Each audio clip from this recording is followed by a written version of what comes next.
Greetings, fellow armchair Imagineers. Come one, come all, welcome, because what we're going to talk about here is something that reaches back into the wondrous year that was 2018. That's right, folks. We're talking about Tiki's December 2018 Disney World trip. We're going to cover it all. Not only are we going to cover it all, we're going to grade them. We're going to judge Tiki like there's no tomorrow. Believe me, I'm familiar with that sort of thing. We're going to judge him per his own request. Believe me, I wasn't just going to the saying, Tiki, you know what? This is the way you got to do your Disney trip. Forget about fun. We're going to talk about accomplishment, personal growth. No, actually, what we're doing here is Tiki, for some, God knows why, for some reason, I guess for variety's sake, he wanted us to kind of spice things up when we kind of report upon our trips here. So I guess it's somewhat inspired from the Baltimore Comic Con thing I did. I guess this is logic. We're basically going to have a grading scale as he regales us with how his trip to Disney World, to the wondrous land of oranges, milk and mouse, the whole shebang, Disney was. And what we're going to do, folks, is a very simple tier. I'm going to lay it out for you here quite simply. We have a grading scale. We have 1, 2, 3, 4, 5, 6. We have seven tiers to judge Tiki on. He's going to regale us with his trip, which lasts about 1, 2, 3, 4, 5, 6, 7 days. Kind of a he was at Disney for count him 7 days. Kind of a day zero for getting there, followed by 6 days. And throughout that time, we're going to hear what he has to say, and we're going to be just keep an eye out for these categories here. We're going to start with travel. Travel deals with basically how close he stuck to his travel plan of kind of arrivals, destinations, so on and so forth. Kind of like did he leave at the time he expected to, et cetera, et cetera. So there's travel just overall, can he stick to the travel plan? Also, did he opt for monorail? Did he opt what did he opt for? Did he stick to kind of way he intended to opt for? All that sort of stuff. So there's travel. Then there's layout. Layout is how well he stuck to the overall plan. Overall, just kind of did he stick to the kind of the layout? Which I have the layout from the basically. If anyone wants to really see how close we're sticking to it, we did a little pre-trip report thing where he laid out the game plan, which I've basically taken extreme notes on, so I know exactly what he said he was going to do. We're going to see how much he was with that with layout. And then we get to categories like cheers. Cheers, as the name references, cheers essentially is Tiki's ill-advised drinking experience. We're going to see we're going to judge him on sobriety, how he held his liquor. Importantly, though, did he stick to his drinking goals? Specifically that, how was the overall drinking experience? Did he kind of get experimental with it? Did he try some new stuff, etc.? Then we're going to get to the dining experience. The dining experience is kind of how did Tiki achieve his major food goals? The big, he listed out a whole slathering of things he wanted to try there, specific meal plans. I believe there was a whole booking thing, you book a specific meal, did the food live up to the expectations? Was it worth it? Then we get the categories. Here's the real meat and potatoes of it, folks. No pun intended. Now we're out dining. But it's the real meat and potatoes of it all, which is the attraction achievement. I know it sounds very video game, I know, but just go with me on this. So attraction achievement. Did he achieve his attraction goals? Did he hit the major ride goals? I'm not saying every ride on the list, but did he hit the major ones? The Red Riders, kind of coasting off some post-seasonal stuff here. Did he hit the major ride goals? Did he go to Wally World, if you will?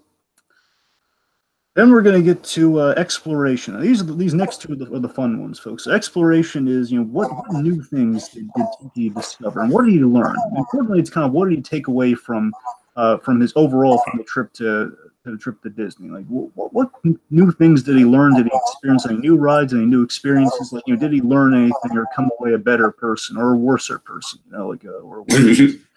So then we're going to get to the most, I guess, probably the most pivotal of all, adaptabilities. Of course, folks, believe me, I can attest this. Never does a plan go accordingly. Never. Rarely, very rarely does a plan go accordingly. We're going to see what happens, how well Tiki was at improvising under fire, if you will. Like, how do you deal with obstacles? Like when a plan's not going well, when there are like too many people in line, you know, if things are getting hectic, if there was rain, God knows if there was rain, you know, if there were a number of factors that got in the way of what the initial plan, what the initial layout was. Like, how well did Tiki adapt, improvise, and again, how that fed into the exploration overall. So basically, all of these points are out of 5, which equals 35 overall. I just want to check my math on that. 35. 35 overall. So basically, it's going to tell us all this stuff. I'll be keeping those categories in mind for you people playing the home game. You can keep those in mind as well. We get to the end of it all, and I'll lay out kind of the final figuring after hearing all the information. I'll give Tiki a score out of 35, and I'll go through them all and then add them all together, and then we'll judge Tiki silently at home, and I'll judge him here vocally for those people at home. So that's pretty much what we're doing here. Anything I left out? No, I think you're good, man. Thanks for the rundown. Let's jump right into it with day 0, which is, of course, like you said, Dragon the Travel Day. Here we have a selfie I took about 6 a.m. from my front porch. I live on a bit of a hill, so I have a nice sunrise view. I tend to do this every trip, kind of the sunrise selfie. Okay. So day 0, what do you got? You're in the driver's seat, buddy. Right. Forgot. Okay, I have it all laid out here. Okay. So here's what you said essentially. Okay, so 8:30, you were gonna take kind of one of those kind of a shuttle thing. You called it an airport, but I think the correct term was shuttle. You're gonna take a shuttle to, I believe, the San Francisco airport. No, it's literally an airporter. Like the company is called Airporter. Really, that's so quaint. Airporter. It's kind of cute. I like Yeah. it. Okay, so you took the airporter to the San Francisco airport, and those let's see, essentially was you took an 8:30 airporter to what was it? Was it 11? You expected to get there at 11, or was it an 11 o'clock flight? 11 o'clock flight. Right. Okay, so let's see. Here were some of the goals that you laid out here for travel. So okay, well so did you make the 8:30 ride on the shuttle? Yeah, it was a pretty smooth ride. No traffic. Got to the airport about 10 o'clock, I want to say. So I had about an hour and a half to go through. No, I think I got to the airport about like even earlier than that. I want to say about 9:30. So I had once I got through security, which wasn't a long line at all, I had about a good hour and a half before my flight took off. So I had a good hour to explore. Okay, that tracks because you budgeted out roughly an hour for food and get get your stuff for the plane, which included an Entertainment Weekly magazine per tradition. Did you continue with that tradition? I looked, but unfortunately, both in San Francisco and in Orlando, I could not find an Entertainment Weekly. Yeah, it's getting marked down. Okay, no Entertainment Oh, Weekly. shit. No, it wasn't my fault. Sure, it wasn't your fault. Anyway, so okay, did you bring the games? Did you bring your your Switch? Did you bring the Switch and what was it? What was the other video game? I brought the Switch and the 3DS. Yes. Right, that's what I was thinking of. 3DS. Okay, and let me see. I heard you were just to hit a few of them because you listed out a number of games like Let's Go Eevee. Did you get any of that in? Yeah, a little bit. Let's see, I'm trying to think. To be honest with you, I didn't really end up gaming on the plane as much as I was expecting, just because it was kind of a mix of adrenaline and sleep, which I know doesn't make much sense, but I don't know. I don't really. I was honestly playing more WarioWare on my 3DS on the plane. Well, that was the other thing you intended on playing, so okay, points there. Okay. All right, let's see. So, okay, so you landed. What time did you land? Well, hold on. Didn't we lay out any food goals for the airport? Well, I mean, you were intending on getting food at the airport. I mean, I was thinking in regards to food goals more so when you got there. I mean, I don't think it budgeted out anything specific for the airport. But just out of curiosity, what did you get at the airport? Yeah, so out of curiosity, I got garlic fries. Oh. If Monkey's mother is watching, then she'll be very amused at this. We kind of have a running gag of me getting garlic fries at the airport. And then I also got the first drink of the trip, which is, I honestly, for the life of me, I can't remember what the hell this thing is, but Hey, it had blue. I think it was like a blueberry orange lemonade or something like that. I think those are blueberries in it. And I got this at the ESPN Sports Bar. So yeah, I was all cool. I was in the sports bar at like fucking 10:30 in the morning having a drink. All right. Chalk that up to what you will. Anyways, yeah, so we're boarding. Uh I guess not much else to say about the flight itself. Okay, so what time did I say I was gonna land? Well, roughly 9 p.m. Eastern time. Yeah, and that was basically correct. I actually landed about 8:30, so I Hmm. was a little cool. Points for But those. unfortunately, I was lost for a good hour in the airport trying to find the Magical Express. Like I eventually found it. I had to ask a security guard, and he had to essentially escort me the whole way because I was just kind of desperate at this point. He tried giving me directions. I was like, I'm so confused, man. I'm sorry. And he's like, all right, come here. Let me show you. Let me show you. He was really nice about it. Hmm. So I get onto the Magical Express, and Dragon. This is where the trip really kicks into high gear. I mean, I get onto this bus. First thing I see is freaking Ducktales. That's very appropriate. Um, Nice. I'm in Florida. We're doing this. We're doing this. All right. So what do you have then? Real quick, we have some live viewers here. I want to address them real quick. So we have Pink Pearl Apple. Speaking of DuckTales, what do you know? We got Pink Pearl Apple, and just to read off some of this here. Sounds like fun. Does Tiki need to be judged? Certainly. Judging on travel planning, I'll go get my sister. Not a bad idea.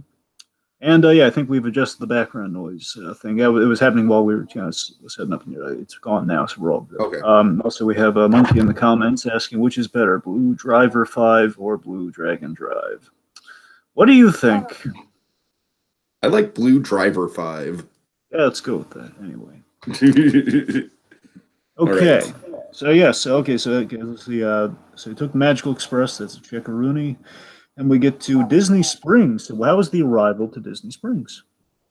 All right. So this is a fun story. I check into the motel and or the hotel. I check into Disney All Stars and I Disney All Star Music.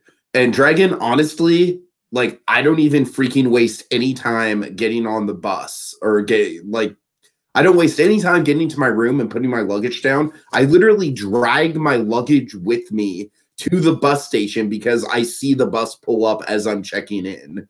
And so I'm like, okay, let's effing do this, man. Like, I'm going to be carrying a freaking suitcase along with me at Disney Springs at like freaking 11:30 at night. And I don't care. It's glorious. I'm in Disney. I love it. So satisfying, Dragon. So satisfying. By the way, this is me on the monorail or the people mover thingy at the Orlando airport. Hmm. Yeah, I think I've been on that. I think it's been years. I believe that's because it looks familiar. I think that's the thing. More Magical Express. I didn't have those back then. If I ever took the Magical Express. Okay, so this is so what do you have for Disney Springs specifically, Dragon? All right, let's see if this tracks at all. It's been a little while, folks, but everything should be accordingly here. Let's see. Enzo's Hideaway. Did we get anywhere on that? Yes, this is Enzo's Hideaway. I walked in, Dragon, and it was interesting. It was very quaint. To be honest with you, it was kind of a little awkward because it felt a little too hidden, and it almost kind of felt like I was interrupting the employees who were kind of just enjoying the time off. You know what I mean? Do you ever have that experience when you're in a theme park, Dragon? I feel like now that I'm a working stiff myself, I kind of have this paranoia when I'm in the theme parks, and it's like, do I really want to like marathon this ride when I'm the only one going on it and I'm literally like making the employees do their job? No, but I did seek out a podcaster in a Universal Park once. Oh, well, okay. Anyways, I don't know. It was just kind of weird because there was nobody there, And I was going to get some food there, but the food was mostly meals for two, so I only ended up getting a drink. As you can see here, honestly, Dragon, my memory of the actual drinks that I got are a little hazy. I wonder why. Yeah, I wonder why. What about the visual stimuli? Is it bringing anything back? Think about it now. Yeah, I want to say this was like a Note the lemon. yeah, I want to say this like a peach lemon thing. Yeah, no, it was a peach. Like it was some sort of peach flavor. I don't know, man. I got nothing. Anyways. Okay, what? Tell me about. Okay, did you hit Morimoto street food? Yes, this is Morimoto. I didn't hit street food because the food window was closed, but I did get to go inside to the main restaurant, which I honestly consider more of a plus. Only the bar was open, but that was really cool. I got kind of a a nice the cast members there were really Dragon. Kind of there's a difference. Like I feel like the cast members in those weren't exactly engaged. They were more kind of talking amongst themselves, and the cast members at Morimoto, I felt like were more kind of like, "Hey, come on in, let's make you a nice meal. Yeah, awesome. How long you here for?" They were much more engaged. You know what I mean? It's So definitely a Cheers experience in a way. yeah, yeah, for sure, for sure. Like where Enzo's, like I said, I felt like at Enzo's, I literally had stumbled into like a cast members only lounge, and the guy was like, "Oh, well, I'll serve you, I guess, because you're here." Basically, that one's more of the clerk's experience. They just kind of wandered into Yeah, yeah, yeah, exactly, exactly, right, right. the Dante and Randall of cast members. But Dragon, the funny thing is that Dante and Randall were literally both like full-blooded Italians, like speaking Italian to each other. Oh, so it's like kind of the basically you had the unromantic Lady and the Tramp experience, where it's the Yeah, two pretty much, pretty much. instead of just them being like, oh my god, we got to make this guy's experience the best ever. It's just, hey, and you're coming to him afterwards, but it's again, no, I think it's the food factor. Without the food, it's just like, okay, well, let's make him something. Let's shut him up. All All right, right. okay, the So Edison. Morimoto's, do you have anything listed in particular for the food? Not specifically, but No. Okay. So I got the Wagyu ribs, which is what everyone gets at Morimoto's. They were quite good, quite good. I felt like the drink was. I don't remember exactly what the drink was, but I do remember that it was kind of like a savory style drink, which I usually don't get. But I felt like it paired well with the ribs, which were very sweet. So I kind of had this nice sweet savory thing going on. it's savory, very nice. All right. Okay, Anything else at Disney not Springs? well. Yes. Okay, I'm gonna hit you with a few places here. We got two left. Okay, the Edison. Okay. Did you go there? Edison, I could have gone into, like, I had a full hour left, but I just kind of decided, you know what? Like, I've already had 3 drinks at this point. We'll get to the other drink in a second. So I'm good. I got to get to bed early. I've got a really long day ahead of me tomorrow, so Edison I could have done, but I just kind of opted out of. Okay. All right. Let me ask you this: Jock Lindsay's Hangar Bar. Yes, Jack Lindsay's I actually did get to. Have anything special there? Not necessarily. I had just a kind of a pink lemonade, like a spiked pink lemonade, as you can see here, and it was all right. I didn't even stay in the bar to have it. I got it to go and drank it on my way back to the bus stop. So, keep in mind, Dragon, you gotta keep this visual in mind. I'm dragging this I'm dragging this suitcase with a busted. This is something I forgot to mention. So you got to add this to adaptability. All right. All right.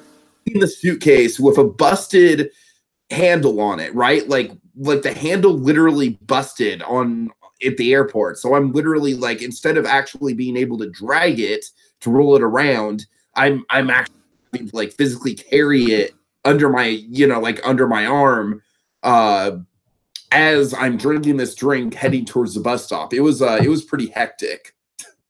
Yeah, I've had in regards to suitcases. I bring a suitcase every year when I go to like a roller bag kind of suitcase thing. When I go to, I used to be more elaborate. I used to bring 2 of them. I used to bring like a big suitcase, and I used to bring like the roller thing. I just kind of I've limited. I've strategically planned out so I can just use the roller bag. But even with the roller bag, I don't.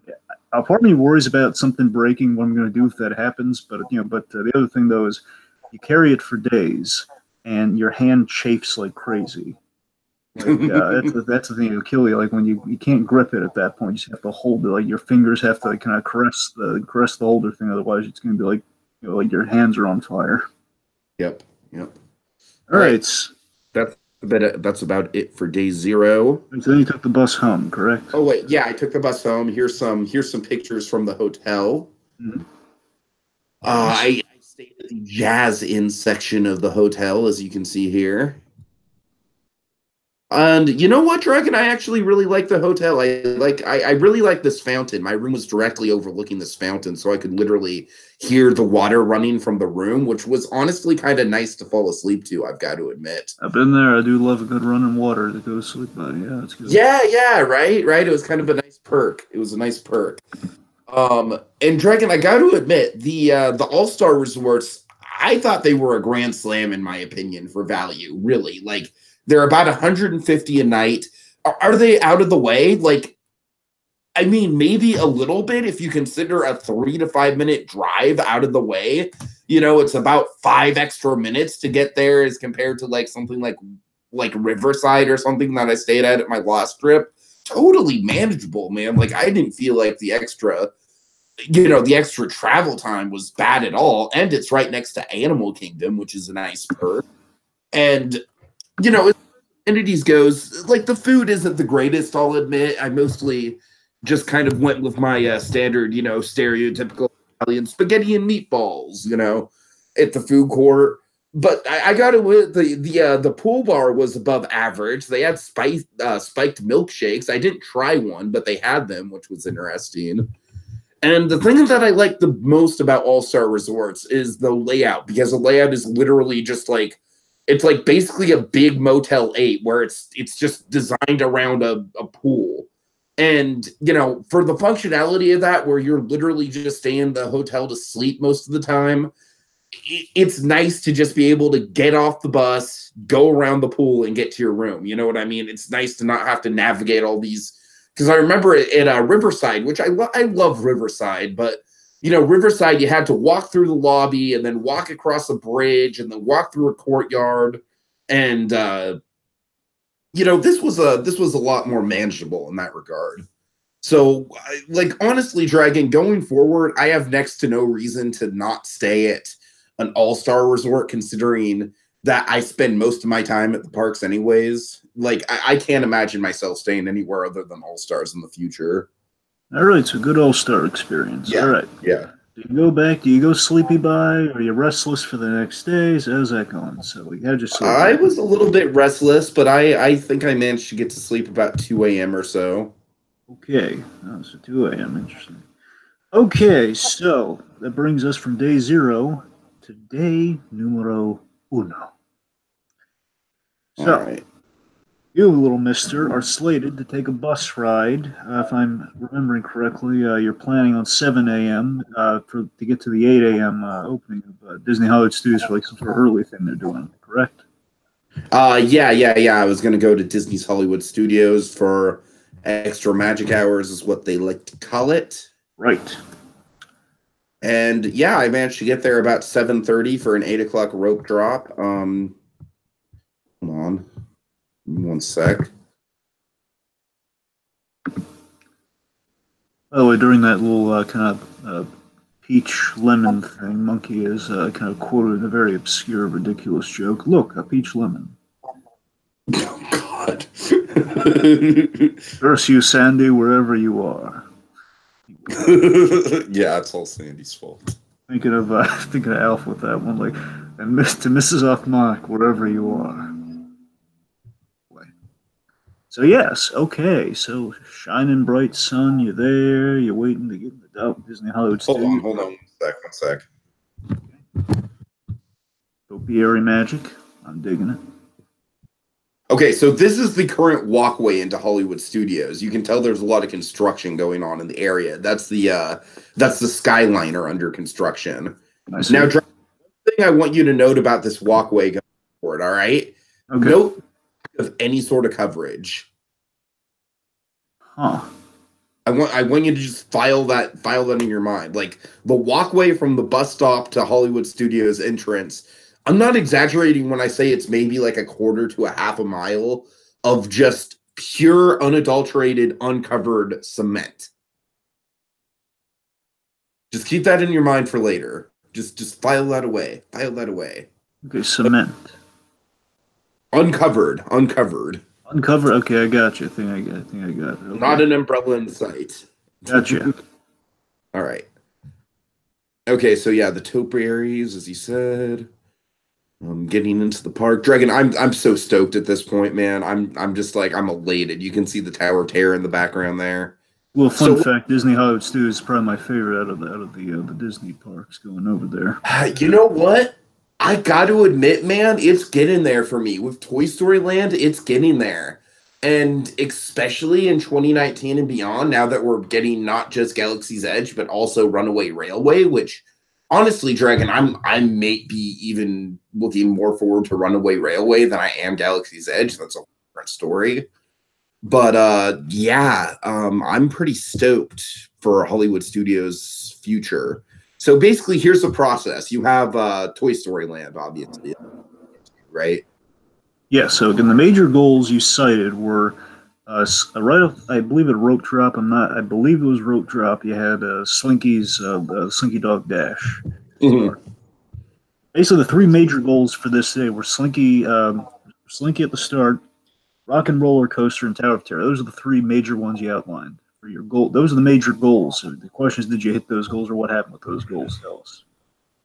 Yeah, I hit all of those goals pretty steadily, and also got some bonus stuff in. This visual right now. I'm sorry, I'm a little enamored by it, but keep going. Dragon, Toy Story Land is everything you could ever imagine, man. It blew away my expectations. I loved it. I fucking loved it. Mhm. So basically, as you can see, what they do is they kind of bring all the rope drop crowds around the I'm sorry, the Chinese theater. And it's kind of funny, Dragon, because Toy Story Land is located in sort of like this weird cul-de-sac of the park. It's sort of like behind the Chinese theater, and it's past Walt Disney One Man's Dream. And it's sort of this nice, interesting back cul-de-sac of the park, which honestly makes it even more fit the illusion that you're wandering into a backyard. You know what I mean? Mm. Okay, so we get through so the rope drop crowds. I mean, I imagine this isn't as bad as the Pandora rope drop crowds, which we'll get to. But they're pretty thick. But regardless, I'm able to get on Slinky Dog Dash. I'm probably one of the first five or so cars on Slinky Dog Dash. I get on in probably about 5 minutes. You know, not much of a wait at all. It's pretty much a walk on. Dragon, what are your questions about Slinky Dog Dash? Oh boy, I remember when Slinky Dog Dash was pitched in concept, and it was just such a neat idea. So I guess can't. Oh, I'm sorry, something there, but oh my god. No, I'm sorry. I'm sorry. You didn't see that. You didn't see that. You didn't see that. Oh, fine. What was We'll I? get to that. What was I getting at with Slinky Dog Dash? Well, I guess they look pretty straightforward. Like you're going around and it's kind of being jostled as if you're in the springs of the thing. Like were there moving springs? Were you just your car? Did you like how's the walk me through how the ride moves overall? There's no moving springs or anything. The only thing that you really get is there's one section with that one section you see with the bunny hills after the second launch. That kind of has a neat effect where it feels like you're bouncing like a slinky a little bit, I see. like up and down the stairs sort of effect. All right. Doesn't like this is I know it's a ridiculous question, just out of curiosity. It doesn't do like any really major roller coastery things. It doesn't go upside down or anything, does it? No. But having said that, Dragon, I freaking love the layout of this thing. I think this thing is pretty much a perfect family coaster. Hmm. Two launches, but both of the launches are not intense at all. They're just fun, kind of like wee sort of launches. You know what I mean? It's well themed. You know, you got this big giant fence like the backyard on one side. You got the rest of the land on the other side. Of course, you've got Rex and Jesse on those blocks, kind of hanging up the Christmas lights. It's very scenic. You've got that one, the one Hot Wheels style element with the second launch, the go, go, go archways. I mean, the whole thing just flows together really well. I only got on it once on the first day, but we'll talk about. I got on it quite a few times on the last day, so we'll kind of bookend the trip report with Slinky Dog, if you will. I love the to scale notes. I love the just the hit the visual here real quick. I love the kind of the toy scale signage we got going on here, like a little like a ripped off piece of like a little notepad with the duct tape to with a little scotch tape with the dash, and that's really cool.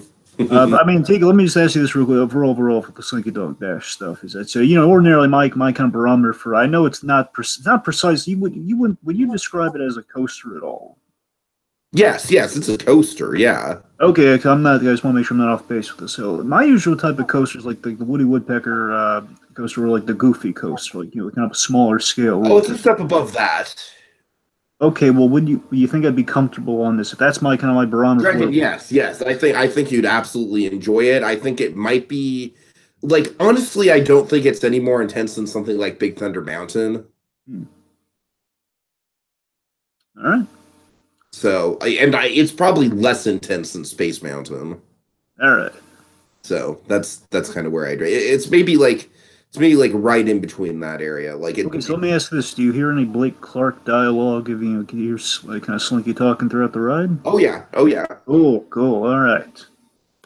Okay.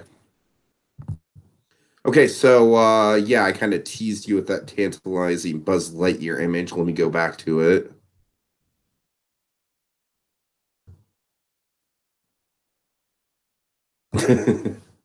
Oh. Yep.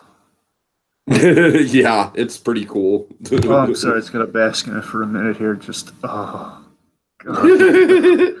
Just they have it down to the kind of the kind of the like the Battlestar. I think it's Battlestar Galactica influence. They have like the Cylon eyes on the pepperoni shield, and oh god, that looks great. And they have the ship in the background. And then they even have a you see that ray gun below the ship? Yes, I do. Yeah, that's a replica of the Astro Blasters at Disneyland. I knew it looked familiar. Oh, yep. Boy. Yep. Oh man, do I? Oh, that looks great. All right, so unfortunately, the ride itself is just kind of like a spinny carnival ride.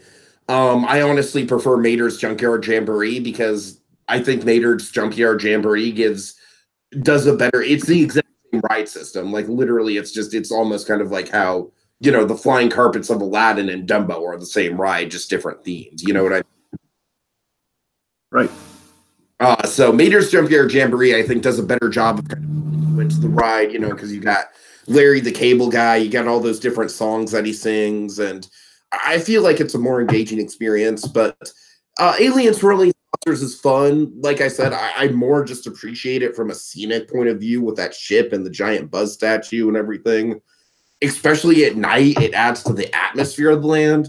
It's not a ride that I would wait in any considerable line for. If anything, I'd hit it if it was a walk on, like it was 5 minutes after rope drop. But it's fine for what it is. Like I said, I appreciate the queue and the exterior for it more than anything else. All right, so clarify a couple things for me here. So okay, so you ride it right after Slinky Dog Dash?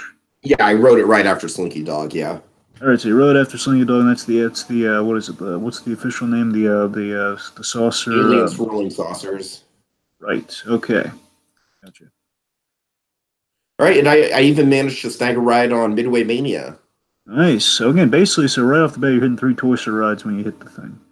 Yeah, right off the bat, all 3 Toy Story rides checked off. I dig it. That's what I would do. Yep. So Midway Mania, obviously I've been on it before in California Adventure. It's the exact same ride. But you know what? The Hollywood Studios version is a lot better because of the queue. The queue is just far more immersive. And then by the time you're actually on the ride, you're just like, yeah, I'm in the Toy Story world, man. Like, I am the size of a toy. It does a great job, like optically, of just kind of like with all the board games on the ceiling and everything. And Dragon, this is the pathway out of it, which is new. They added this for Toy Story Land because they switched the entrance. The entrance used to be on the other side of the park, and they switched the entrance to this thing to be in Toy Story Land. And man, it fits in so well. And this is the pathway out back into Toy Story Land with the giant and everything. And to be honest with you, this is one of the most immersive walkways in all of Walt Disney World. Really? Just because of like all the detail, and it's It's kind of out of the way. You've got the trees. You've got the like the monkeys aren't the only thing. There's a bunch of other stuff here. We need more monkeys. Yeah, like this, I was really blown away by this walkway. Like this is one of my favorite spots in the entire resort. Okay, and yeah, just really quickly, I did in fact, get to Rock and Roller Coaster and Tower of Terror. Not much of those two things. I have a more fun Rock and Roller Coaster / Tower of Terror story later on, so I'm gonna kind of save that. Okay. Okay, what do we have next? All right. Well, following those major ride goals, what you had planned was that you were then gonna, after hitting the major goals, you're gonna take a bus to Magic Kingdom, which I believe was planned for, I believe 10 a.m. to. You were expecting like an hour and a half to get there by 11:30. Am I anywhere close with that in terms of that sound familiar? To you? Yeah, I believe I caught the bus probably about 9:30 or 10, and I probably got to Magic Kingdom no later than 10:30 or 11, so I was pretty ahead of schedule. It seems like you've been able to shave half an hour off so far, which is pretty good. Mm-hmm.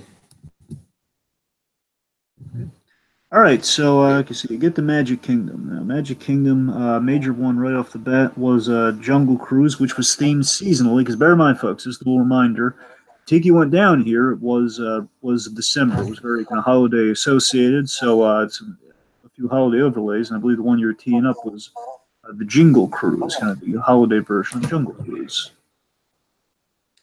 Yeah, that was probably the first thing I went to. I had a fast pass for that. It was fine. I think I prefer the Disneyland version of Jingle Cruise, which is unfortunately they haven't done that in a couple of years now.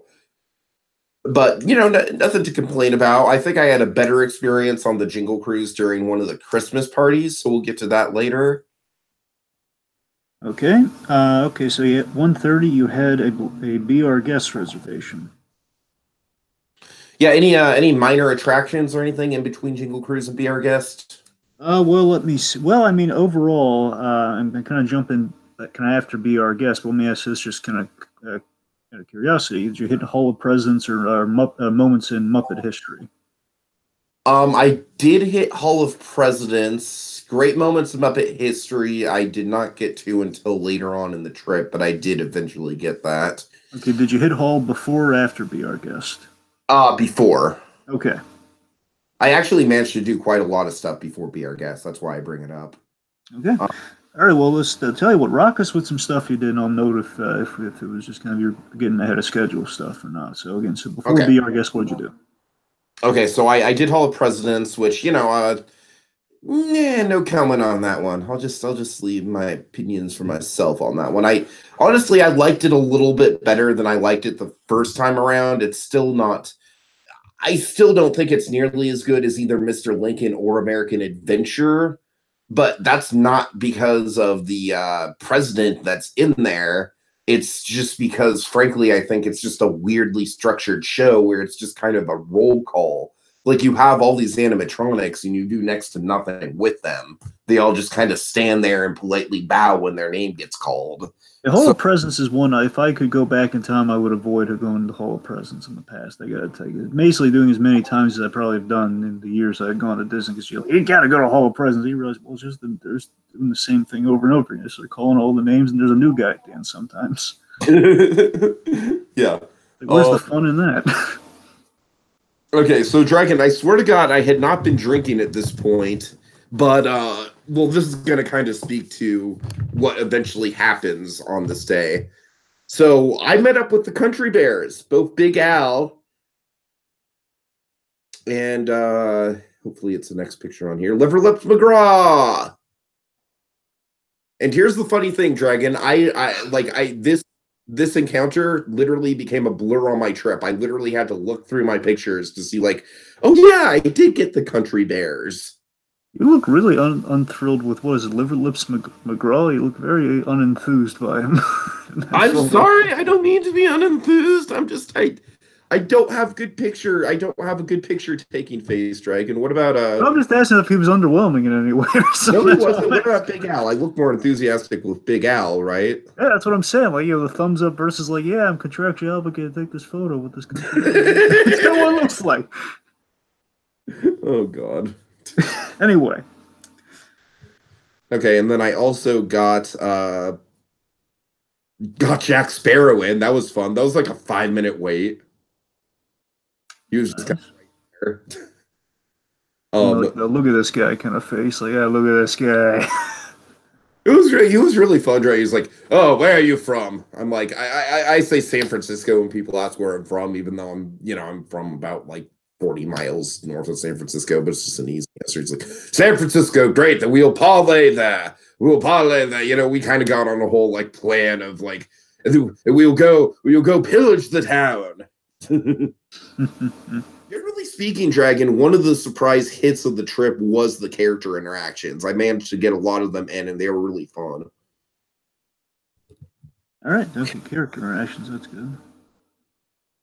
Okay, there's the Jingle Cruise. So I guess I got all that in before. I think what happened was I got the character stuff in. That was probably, I think, All of Presidents was actually the first thing I did, followed by the two characters, the Country Bears, and then Jack Sparrow. Got to the Jingle Cruise. I think Jack Sparrow I literally did just to kill time for the fast pass. I think that's what ended up happening. What was different about the Jingle Cruise anyway? So what or do you want to talk about that later when you have the other thing with Jingle? Yeah, let's talk about it. Like, I want to go into detail on these things, on the most memorable times I experienced them. So let's for the Christmas party. By all means. Country Bears, I did the Country Bears like 5 times this trip, man. I fucking really? Yeah, I unabashedly love it. Okay, very interesting. All right. Okay, so anything else before Be Our Guest? Nope. Here's Be Our Guest. Okay, lunchtime, folks. What do you get? Okay, so it was a 1:30 reservation. Did you go there at 1:30? Yeah, I got there right at 1:30. Not right. I was even able to get a seat at the in the room I wanted, which was the ballroom. Hey, do me a favor. Walk me and the folks at home through like how the whole pre-ordering, kind of making this big kind of trip plan works. Like they scan your band and everything. And well, it's funny you ask, Dragon. Okay, so basically, when they check you in, they give you this, I don't know, it's like a sensor thing, you know what I mean? And it's like, okay, like they give it to you, and basically I assumed like, okay, so this is going to be the sensor where, when you say sensor, like what is, like is it a wristband or is it like a barcode? Like what is it? No, basically what it was kind of like a GPS type thing where you scan it in, and it kind of shows you, basically it's there for to show the people working there where you're sitting, essentially. Right. And I had assumed that they had already kind of scanned it in, like, okay, this is the guest reservation, this is what he ordered, and they literally just handed the thing to me, and they're like, okay, thanks for coming, sit wherever you like, right? So I walk in, get my seat, and I'm looking around, and I'm noticing that there's just all these servers kind of bringing out stuff on carts. And I'm like, oh, okay, so I get how this works. So the sensor is going to be, so they're going to kind of track where I'm sitting, and that's how it works. Dragon, that's not how it worked.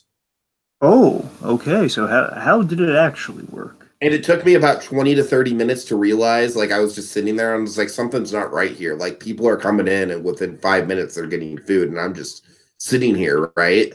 All right, so let me get this straight, just to get to the big kind of boom here, okay? So you walk in there, you give them the thing, they scan it, and you assume like ordinarily anybody would assume, like myself included. You go there, you get it scanned, you sit down, you're destined place as indicated, and you assume food will be brought to you, and it is not, because it's not that simple. So what happens?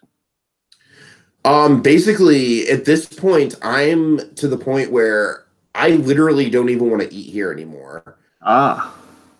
Because just scheduling wise. Right. I still really want to get on Carousel of Progress. I still really want to get on the People Mover before I leave the park, and I still want to hit Epcot this night. This is this is still, we're talking like time is money here, right? Yeah, because Carousel of Progress and Space Mountain were kind of scheduled for around 2:55, between 2:55 to 3:55. That's kind of what you had planned out. So essentially, let me ask you this: how far is Be Our Guest from Carousel of Progress? I mean, it's about a 10-minute walk, but I mean, lines and crowds and everything, of course. So, I mean, of course. yeah. So, Dragon, here's the thing. This is kind of like I don't know where you're going to lean on this in terms of adaptability, but I was just peeved by the whole experience because basically I walk out and and the poor girl is like, she compliments my goddamn Darkwing Duck shirt, and I'm just like, "Ah, God damn it, I don't want to fucking complain. You know what I mean? It's like I've been there. I've been there. yeah. And so I'm literally just like, look, I hate to say this, but I've been sitting here about a half hour and I didn't, and I haven't gotten my food. And she's like, oh, well, we scanned your scanner thing, right? And I'm like, yeah. And then she's like, did you check in at the front desk?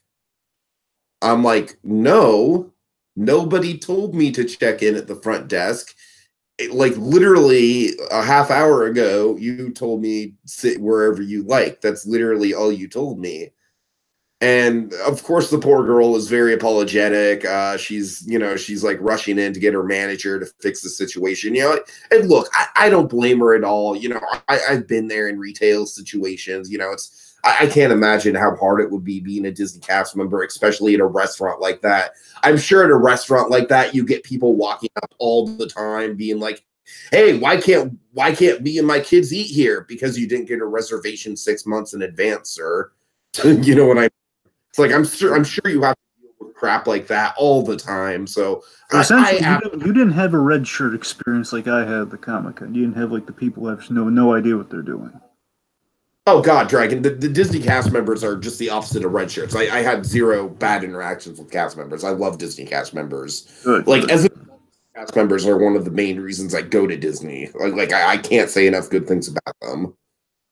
All right. So did they tell you like there was a sign or something that you missed like out front? Like, is there any sign to indicate like the instructions, like what people are supposed to do when they walk in? Just like I understand if you missed it, so everyone's human. But I mean, did they tell you like, oh yeah, there's like a sign that tells you what to do here? Like nothing like that. I honestly don't remember. I just remember talking to the manager, and the manager was like, we'll bring the food right out to you. And I'm like, and I'm just like, look, and honestly, I've got to admit to you, Dragon, at this point in the day, I'm not really exactly hungry for what I ordered too. And I'm kind of skeptical about it. And I haven't heard good things about this place in terms of food. And honestly, I'd feel just as good going to Cosmic Rays or something like that, or something at Epcot. So, I'm kind of thinking in advance, right? I'm kind of thinking like, do I really want to fill up my stomach when I've got Epcot coming up later tonight? And so I very politely be like, look, can you just make sure I don't get billed, and I'll just be on my way, no problem. So, and I even told her, I'm like, look, basically the main reason I got this reservation to begin with was just to come in here and walk around and take some pictures. So, so I did that. I got that, so I'm fine. So I'm not sure where you're going to rank that in terms of adaptability. I just kind of made a judgment call in the moment. I didn't want to sit there for another 45 minutes and eat. I was already kind of peeved at the place. I see. All right. Okay. Let me ask you. Let me see one more thing about Be Our Guest. Monkey asked, how did Be Our Guest compare to the Enchanted Christmas? So I guess you had an Enchanted Christmas situation then. Yeah, I guess so. There was a big Christmas tree, right in the middle of the ballroom. I would say it was more tastefully done than the Enchanted Christmas. It's just kind of like, oh, look, there's some Christmas decorations about the castle. That's nice. But I guess no music accompanying the meals. Evil big gay Tim Curry organ. Nope, no, at all. Okay. All right. So did you save any time by leaving, or like what time do you get out of there? What time? Like, okay, guys, I've had a fun. Like, don't charge me for the thing. I gotta get out of here. I got stuff to do. I got places to be. I got places. I probably got out of there about 2:15. Okay, 2:15. So, do you walk right over to Carousel of Progress, or you hitting anything on the way over there, or what? Oh, you know it. You know I walked Carousel of Progress, man. Come on Right. now. Okay, And so here's the thing. So Carousel of Progress, I've got a fast pass for Peter Pan in about an hour. And Carousel of Progress, I do it not once. No, because who's just gonna do Carousel of Progress once, Dragon? I get right back around and I do that sucker again. I double dose on Carousel of Progress. yeah, I did that with the Star Wars ride when I went down there. Like there was no line. It's like, okay, let's go to run back and just do it again. I've I been mean, there. Carousel of Progress, there's never a line, but it's just like oh, I'm so enamored with Disney history. It's just my first day. I have so much time. I'm so glad I'm here. Carousel of Progress again. Yes. There's not such there's it's just no such feeling. It's just like running back through again. When I say get in line, I mean there's no line. It's the best way to strike. I mean, you just run through like an empty, like the empty kind of barrier thing, where you run through like the guide things, guardrails, I guess. You run through them and you basically you get back in the queue and everything. No better feeling. You get off the ride and you do it again, right like that. Am I right? Oh yeah. Oh So let yeah. me ask you this, T. Just overall for all these fast pass, one thing I'm really curious about. So if you show up early to a fast pass, do you have to wait for the exact time, or Yeah, does you it? have to wait for the exact time. Yeah. Gotcha. Okay, so you do have to wait for the Yeah. thing. Okay, just want to make sure. Okay, so you get there, times time has come, and Carousel Progress, you're in the right. How to pan out? I mean, wonderfully, Dragon. I did it twice. What can I tell you? It's classic, pure vintage Disney magic in the No best. breakdowns, nothing. Everything went smoothly. Nope. But this let's talk about this. Okay, so do you hit this right after Carousel? Yep. Okay, so you hit the last floor, correct? Yep. Okay, hit the last floor. Tell me about it. I'm dying to know. Last floor, go. Oh boy. Okay, so first of all, I did not like the pre-show at all because it was a very cramped room. There wasn't a lot of space on the sides to sit, so I literally had to stand for about 10 minutes, which was not good on my feet at all. And Dragon, as soon as I saw that there was audience like that what they were doing was they were basically picking fun at people who might be uninterested in the show, or people with funny looks on their faces or whatever. As soon as I saw that, I walked out. I was like, Okay, this is not my type of humor. I don't got time for this shit. Like, and not to mention, I'm tired. I'm a little bit cranky from standing up. So if they pan to me and the audience laughs at me, Dragon, I wasn't feeling it. I don't know. Maybe if I go back there when I have a couple drinks in my system, I'll feel it more, but it was an attraction. Like I could tell right from the first moments that it was just not for me. wow. Yeah, I don't know what to tell you. I'm a little let down by that one, but okay. Don't just knock me down because I know. Look, I'm not. I'm just telling you. I'm a little let down, but I'm not going to knock points away for all that. right, all right. Okay. I'll factor it into accomplishment and stuff, but I'm not going to take points away just because I'm disappointed in it. All right, so then I did the people mover, and I freaking love the people mover, man. I go on it as much as I can when I'm at Disney World because we don't have it at Disneyland, and it's so sorely missed at Disneyland. And then I did Peter Pan's Flight. And anything else at Magic Kingdom that I'm missing, Dragon? Yeah, Space Mountain. Did you hit it? You had a fast pass for it. Is that correct, or am I just thinking of Carousel Progress with the fast pass? Oh yeah, I guess I did have a fast pass for Space Mountain. That's why I was in Tomorrowland for so long. Yeah, I did that. Okay, so you did both of them then. Uh-huh. Okay, good. All right, so you hit Peter Pan's Flight. What about PhilharMagic? No, unfortunately, PhilharMagic was one of the things that I kind of got left on the cutting room floor in terms of time. Gotcha. Yeah, I always wanted to do PhilharMagic, but at the same time, it was never at the top of my list as things to do when I walked by it. So I don't know. I just never got around to it. All right, so according to the plan, after you hit, well, again, planned was PhilharMagic. If you had time, I suppose, and Peter Pan's Flight. You're supposed to leave around 5, take the monorail all the way to sunny Epcot. So what happened there, Jay? Sunny Epcot. Sounds about right. Sounds about right. Okay, so you left at 5. Uh-huh. Okay, monorail, go smoothly. Yeah, yeah. Very nice. Okay, sunny Epcot, you're there. Okay, I believe there were some drinking goals here. Okay, so there was some sort of Yes, tell me margarita. exactly what the drinking goals were here. Well, here were the major ones. Okay, you had like Oh, some boy. sort of margarita. Like there was some special margarita there. Like when you Yeah. La Cava de Tequila. That was like the main drinking spot I wanted to hit. Yeah. Okay, and you got that. Yes, I got that. I had a wonderful jalapeno margarita, like jalapeno black pepper margarita. Damn good. Okay, now this is a biggie. Okay, this is a real biggie. Here's one of those main drinking goal things. Okay, so joy of tea. All right, did you hit the joy of tea? And I remember you were really going gaga for some sort of cantaloupe thing, some sort of cantaloupe tea, and a Peking duck in love, Peking ducks in love, and then something about a cantaloupe. So those were the two kind of teas of choice. Yeah, I got that wrong. It was the Tipsy Ducks in Love, not the Peking Ducks in Love. Okay, so well, I mean, the Peking was kind of funny. Like, hey, it's like Peking duck. It's kind of funny. But no, okay. Well, yeah, I know. No, it was actually that's where I got. It's actually Tipsy Ducks in Love.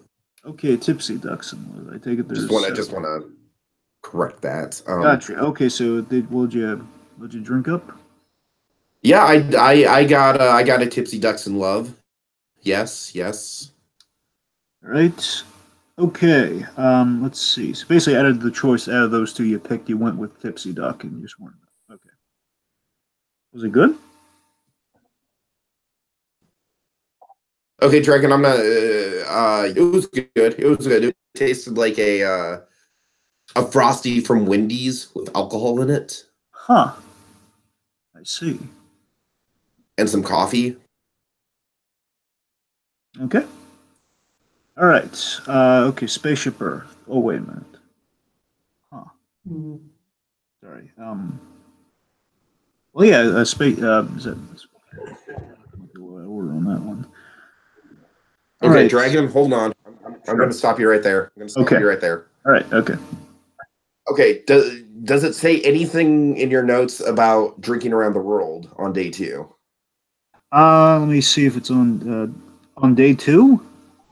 Yes. Right now we're still on day 1. Okay, so day 2. Let me see. Oh, I'm sorry. No, I'm sorry. I'm thinking day 0, day 1. Day 1. Okay, so let me double check. 'Cause I know that's on here. It's just I don't think it's 1 second. Not on day 1. I don't believe it was on day 1. Well, did you do it earlier? Okay, well, heidi ho, strap yourselves in, folks, because Tiki's getting wasted. Oh boy. All right, so Dragon, I did complete drinking around the world on night 1. That's all I did at Epcot. I didn't hit any attractions. I just drank. Wow. Okay. All right. Well, anything that really impressed you there you can recall? Well, let's go through all the countries. Let's go through all the countries. Let's go through all the countries you got schlockered in. Okay, so Mexico, I had that black pepper margarita, like I already said. Right. Norway, I had some sort of beer. I honestly don't remember. I just it was beer. I want to say it was maybe like a lager or something. Like a blueberry beer or something like that, like some sort of exotic fruit beer. China was the Tipsy Ducks in Love. Gotcha. Okay, let's see. Germany was I got the pink grapefruit beer, which is kind of iconic to Germany.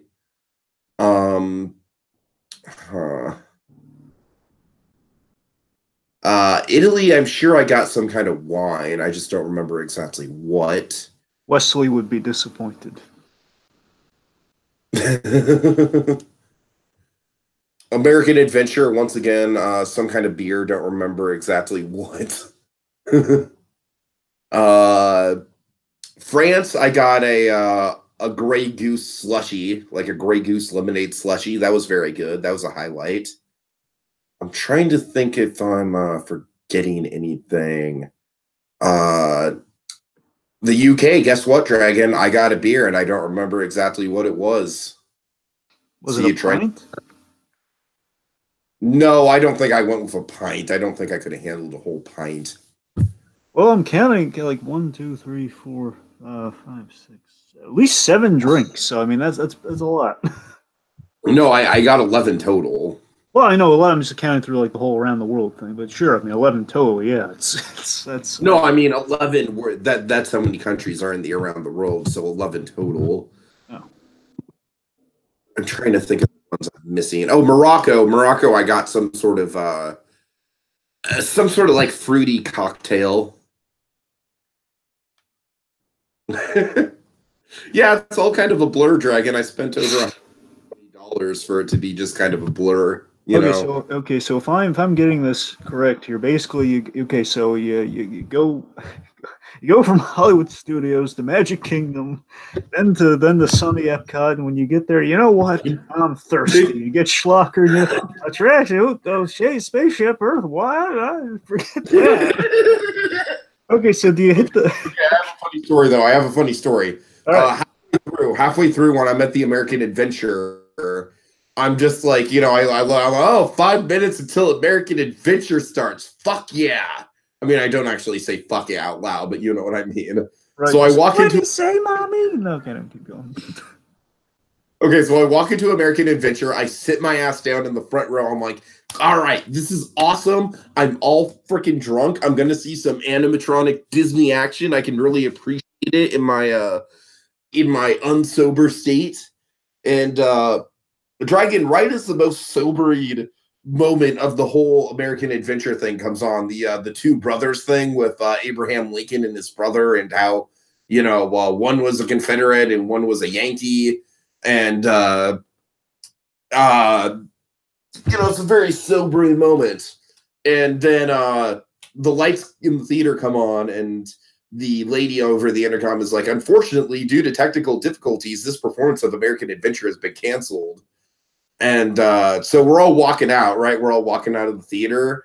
And, I overhear someone saying like, whoa, that was weird. I've never had that happen.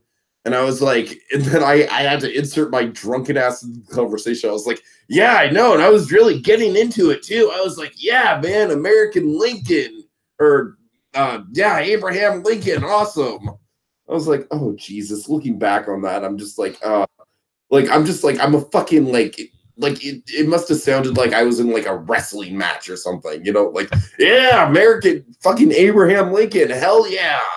Guy with the hat on the penny, yeah. Woo.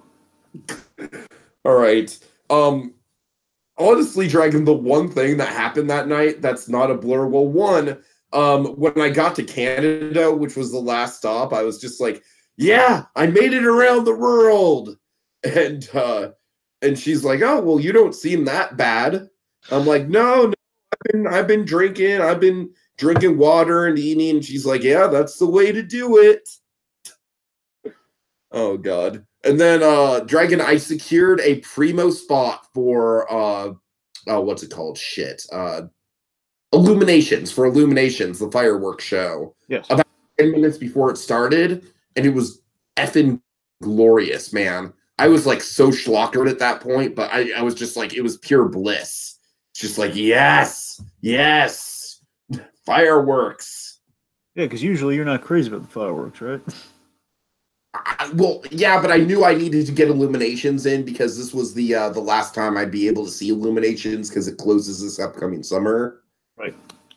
So yeah, and then I drunkenly stumble back into my hotel room. I have very little memory of the actual bus ride or anything.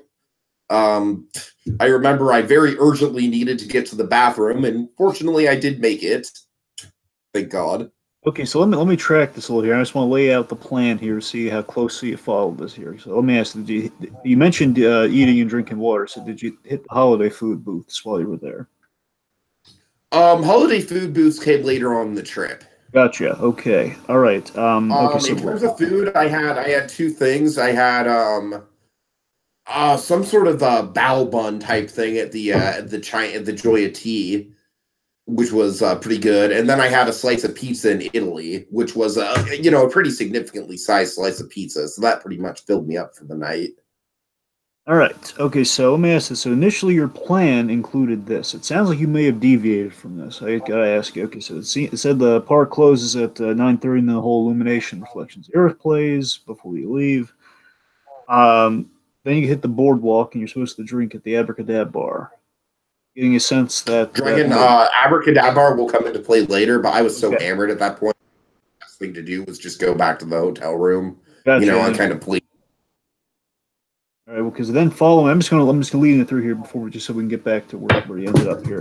Real quick, so you took you're initially slated to take a bus to Magic Kingdom Resorts for drinking, and they were going to use for more drinks. And they were going to use the monorail to get back from there. And they're at midnight. You were going to grab a bus back home and probably leave at 11:30 to avoid the rush. I'm just basically you get schlockered, you hit the light, you hit illumination, you head home because I've had too much spirits. I must return home.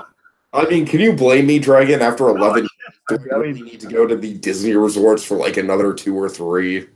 I mean, I can't tell you. I think you're insane for drinking like 11 in a row. But okay, so again, you turn in early. Okay, yep. Okay, so that brings us to day 2 after you sleep it off, most likely. Yeah, so day 2, as you can imagine, didn't quite hit rope drop. Yep. Big shocker there. I got to the park about what time does it say I was planning on getting to the park? Well, I believe you were going to either leave at 7:30 to get there. I'm going to guess because Animal Kingdom's close by. You're hitting Animal Kingdom day 2 at the start, and I believe you were leaving at 7:30 to get there. Yeah, so I didn't end up getting there until probably about 10 or so. Ah, interesting. Okay, so you get there at 10, and first in the docket was basically you're going to hit the Avatar stuff first, which I believe include Flight of Passage. I'm saying that's what was slated, but then arriving at 10 might have complicated that. So, I mean, you had a thing for Dinosaur 10:35. So, how did that work out? Tell me. I had a thing for Dinosaur. Did I have a thing for River Journey before or after Dinosaur? Well, that's the thing. You had, I don't know how locked in the other 2 were, but I mean, because again, Road Drop was implied you're going to hit Flight of Passage and the Naveen River Journey, and then at 10:35 is going to be Dinosaur. So. Okay, because. Again, this is when you were going to get there, like around probably 8, I'm guessing, or however much earlier. Okay, so I'm pretty sure what happened. Is when I got to the park, I instantly went for Dinosaur, and then I had a fast pass for River Journey. All right, Dino, then River Journey. Okay. Yeah. Honestly, man, Dinosaur is low key one of my favorite things in Walt Disney World. I love how intense it is. It's one of the few rides that actually legitimately kind of still scares me now. And I honestly think a little bit better than Indiana Jones. I know that's a controversial opinion. Maybe it's just because I've ridden Dinosaur less times than Indiana Jones, so it's more fresh for me. But I don't know, man. There's just something about like the sheer terror of these giant animatronic robotic dinosaurs. It's pretty raw. It's almost like a Universal ride how intense it is. I see. Real quick, Monkey had something in the comments here. Should we ever make channel merch? Heidi ho, strap in, folks, because Tiki's getting wasted. Should be at the very least be considered for a T-shirt. So that's food for thought. Okay, so you hit Dinosaur, you have a great time with it. Then you go to Navi River Journey, correct? Correct. Correctamundo. Okay, how'd that go? Any breakdowns? First time. Well, first of all, I see this thing on the way into the park. That was neat. Wow. Yeah. Okay, so Navi River Journey actually kind of exceeded my expectations. Like, don't get me wrong, it's a pretty short ride, but I think it's really immersive. Like, from bottom, yeah, there might be only one electronic, but I think all the atmosphere in there kind of makes up for it. It's kind of a like an acid trip. It's kind of crazy in there, man. It's really like I kind of applaud Disney for being so bold and surrealistic with it, honestly. And I also really like the fact that the whole thing is anchored by a song. So yeah, top marks.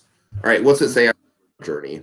Well, they had designs on. Wait, so did you skip Flight of Passage overall? Did you restructure that for No, later? okay, so Flight of Passage I did after River Journey, so that kind of muddled the plans just a little bit, but I did get to Flight of Passage.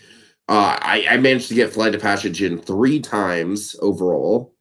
Like simultaneously, like you rode like three times in No, a no, no, row. no, no. Oh, Throughout the right, trip. overall. Throughout the Gotcha, trip. gotcha. Right, sorry Yeah. about that. Okay, so you rode Yeah. Flight of Passage, and that was I believe that I trust that was an exciting experience. Yeah, dude, Flight of Passage is a near perfect attraction. I mean, it really is. My grandmother's dying to go on.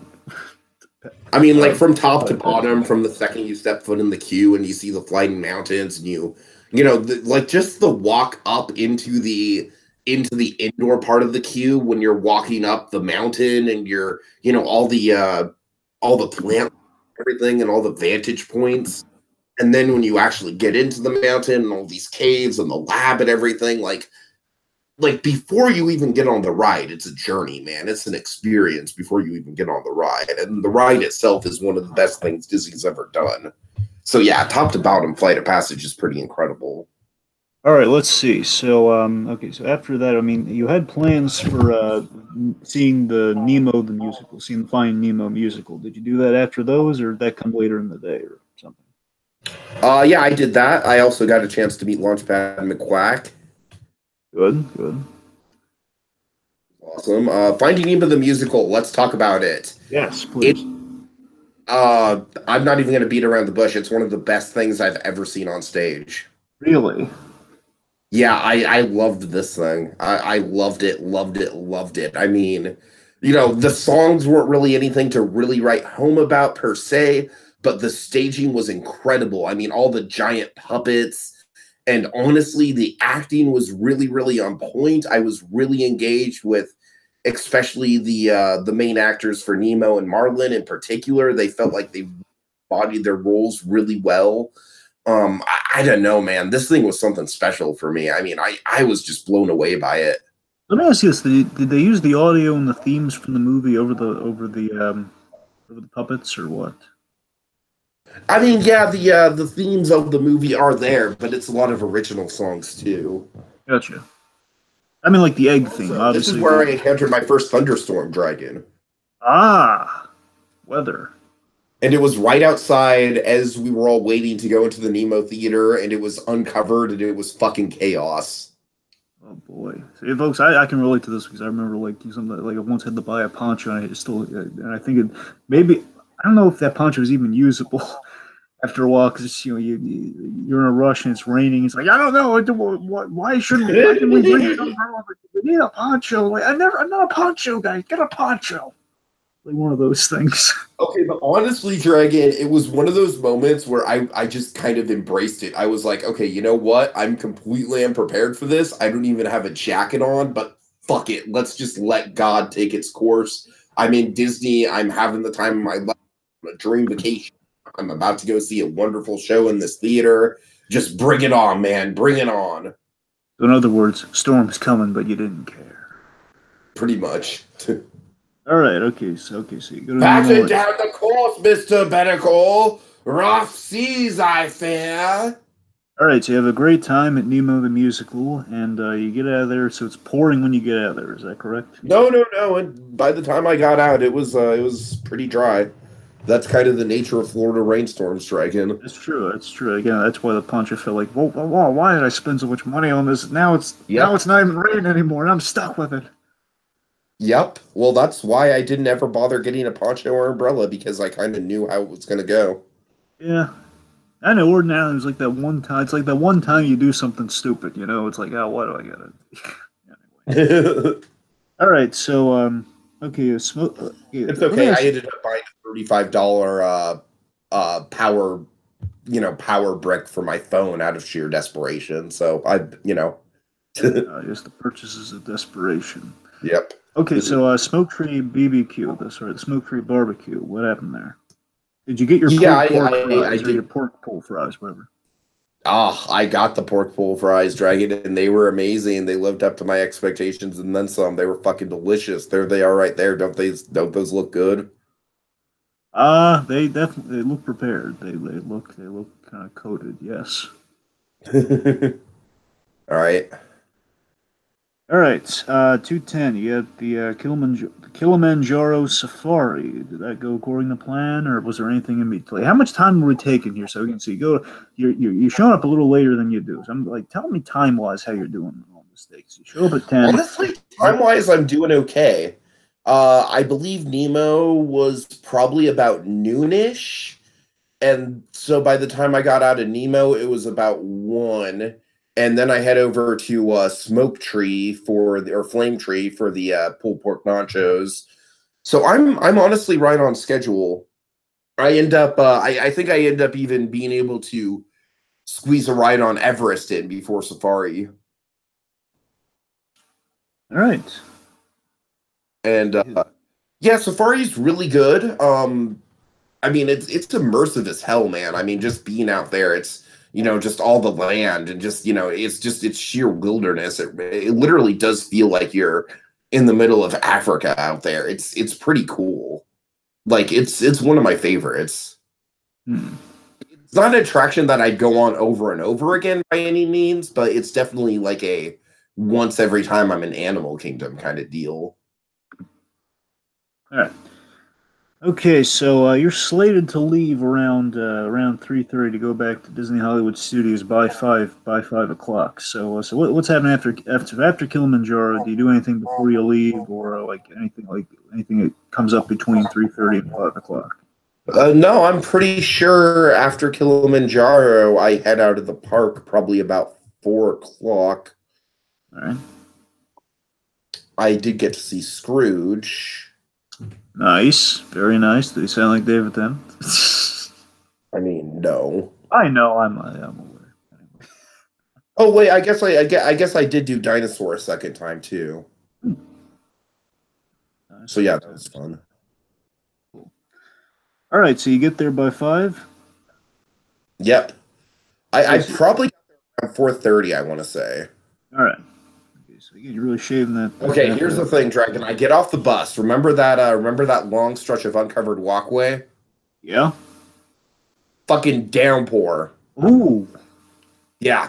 I Yeah. see. This was one time in the trip I was considering buying a poncho, but I was like, no, I'm gonna stick it out. I'm gonna make it to Rock and Roller Coaster. And you know what? If it's still raining after I get out of Rock and Roller Coaster, then maybe I'll get a poncho. One of these days, you're Uh, just gonna have that super prepared park guest with like who looks like the Gordon's fisherman when it's raining. One of these days, you're gonna see one of those guests. You know. but one of the neat things though, Dragon, an awesome feeling. This is a great feeling for any theme park fan that I'm sure they're familiar with at some point. Is walking into a theme park as tons of people are leaving it. Ah, Dragon, this meant I was able to marathon Rock and Roller Coaster via the single rider line 3 times in a row. really? Yeah, so I was way ahead of schedule with Rock and Roller Coaster. Like I had gotten my fill of Rock and Roller Coaster by then. I was like, all right, I am thoroughly familiar with this ride at this point. And Interesting. I did Tower of Terror a couple times as well. Because why not? It's right there. The line was pretty short. And then after that, what's it say, Dragon? Well, let's see. Did you have some spiked hot cocoa while you were there? Some peppermint White Russian? You know what? I could not find the peppermint white Russian. I don't think they were serving it this year. And the hot cocoa had a really long line. So I ended up getting a spiked chocolate milkshake instead. All right, spiked milkshake. And it was good. It was good.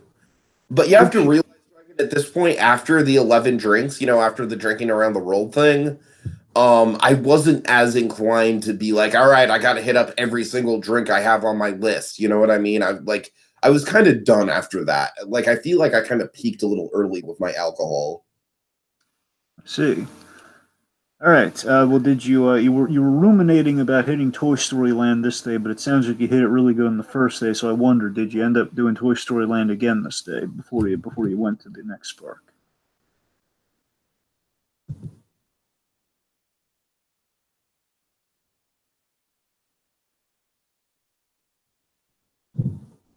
Dang it. Couldn't help but notice a seasonal Swedish chef, by the way. Okay, hold on. I'm sorry. I'm like trying to make this a dramatic reveal, but it's failing.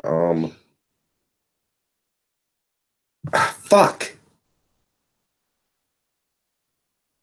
There we go. Yes, I Toy Story Land. Wow. Oh, look at him. He's seasonal. Oh, my God. Yep. Oh, it's great. Oh, man. You want to look at he's even wearing the same scarf, oddly enough, as the Grinch in the Grinch's movie. It's so weird when you really think about it. It's wearing like kind of the kind of the peppermint, kind of the candy cane striped scarf. It's kind of strange. But cool. All right, we need to circle back. We need to pull a Christopher Nolan on this shit because we missed a couple important details here. Okay, let's Dunkirk this mother. Okay. All right. So I did enjoy some seasonal greetings at the the Tower of Terror projection show. Dragon, let's just do it before and after here. All right. Okay. Before. After. Before. After. Yeah, it's pretty incredible to see in person. That looks great. I won't lie. That looks really cool.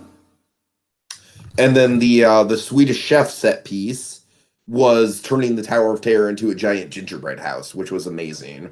Cool. I like. And then there was also a Toy Story set piece, which featured the Slinky Dog kind of going around the Tower of Terror, like the Slinky Dog coaster. Wow.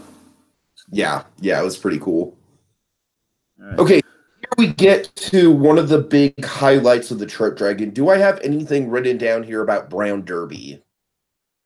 Well, I tell you, I think if you did Tiki, it wasn't this day. If you did, I don't recall Brown Derby. It might be on there for a different day, but it's not this day. You had Brown Derby plans. What happened, Brown Derby?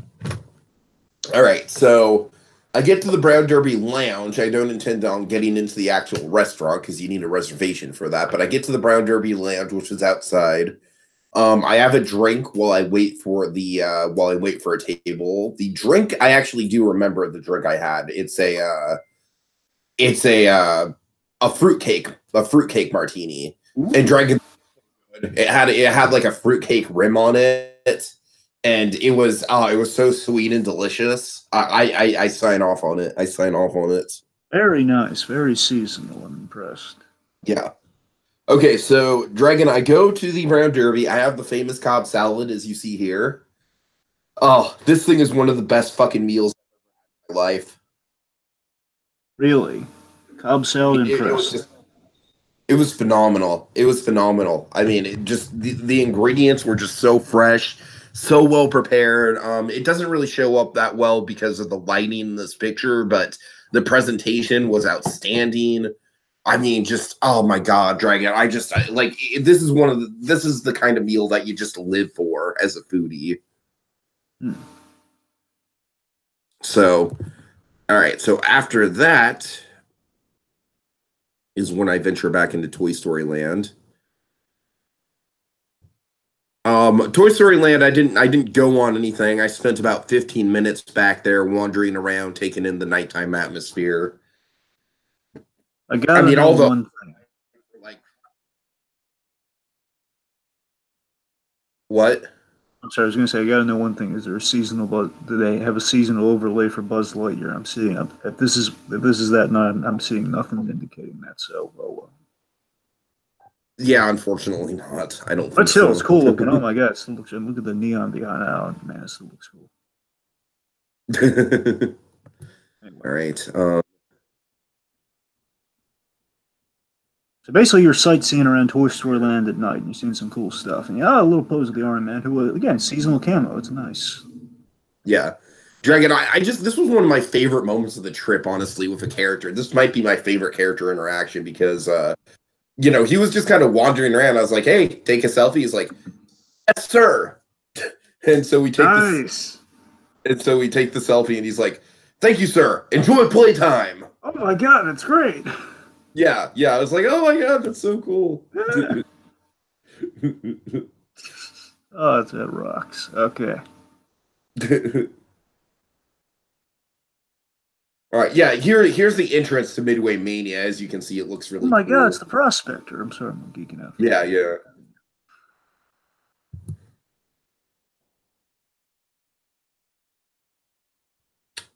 Okay, there's the Christmas tree. All right, this is the last photo of the trip, right? Of the day. So what else do you have? All right, let's see. So, okay, so obviously you went to Toy Story Land after all. Now, let me ask this: did you take a bus back to Magic Kingdom following this for the Disney After Hours event? That I did, sir. Okay, you did that. Did you get your free ice? To quote SpongeBob, did you get your free ice cream? Honestly, no, but just because it was kind of cold and rainy out that night. Right. Well, yeah, that's definitely fair. Okay. I as I heard the idea is like the one of the big draws are like 5 minute waits. I mean, basically at this point you kind of plan to like re-hitting stuff, which I'm being since you may not have. Like you're planning on re-hitting like Hall of Presidents, the Monsters Inc. Laugh Floor, and the Carousel of Progress. So No, no, did no, you? no, no. Yeah, yeah. Well, that stuff is all before the park closes and the after hour event starts. Oh, okay. Sorry. Right. Right. Yeah. Okay. Well, did you ever give just out of like overall curiosity? Did you ever give Monsters Inc. another shot, or just give us like a no go after that first time? Nope. Oh, it's a It was a shame. no go. That's a shame. All But right. honestly, Dragon, it was less a taste thing and more just like a not liking the fact that the pre-show was just very cramped and uncomfortable. All right. Okay, let's So see. So 1:30. I mean, you planned out for 1:30 and planned on being home roughly. I think it's 3 a.m. It could be either 2 or 3 a.m. I'm not sure. all Uh, right, well let me just kind of uh, anything specific with after hours. Nothing. It was just like 5 minute waits. That's the big thing you touted off. So basically, it's going to be kind of more exploratory. So, what did you do during when you came back for afters? What did you do? Just tell me that. Okay, I'm not gonna beat around the bush here. After hours suck. Really,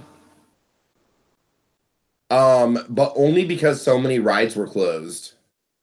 really. Like wasn't the fault of the park by any means. I understand rides go down, but Dragon, I had the worst luck this night. I had the worst freaking luck.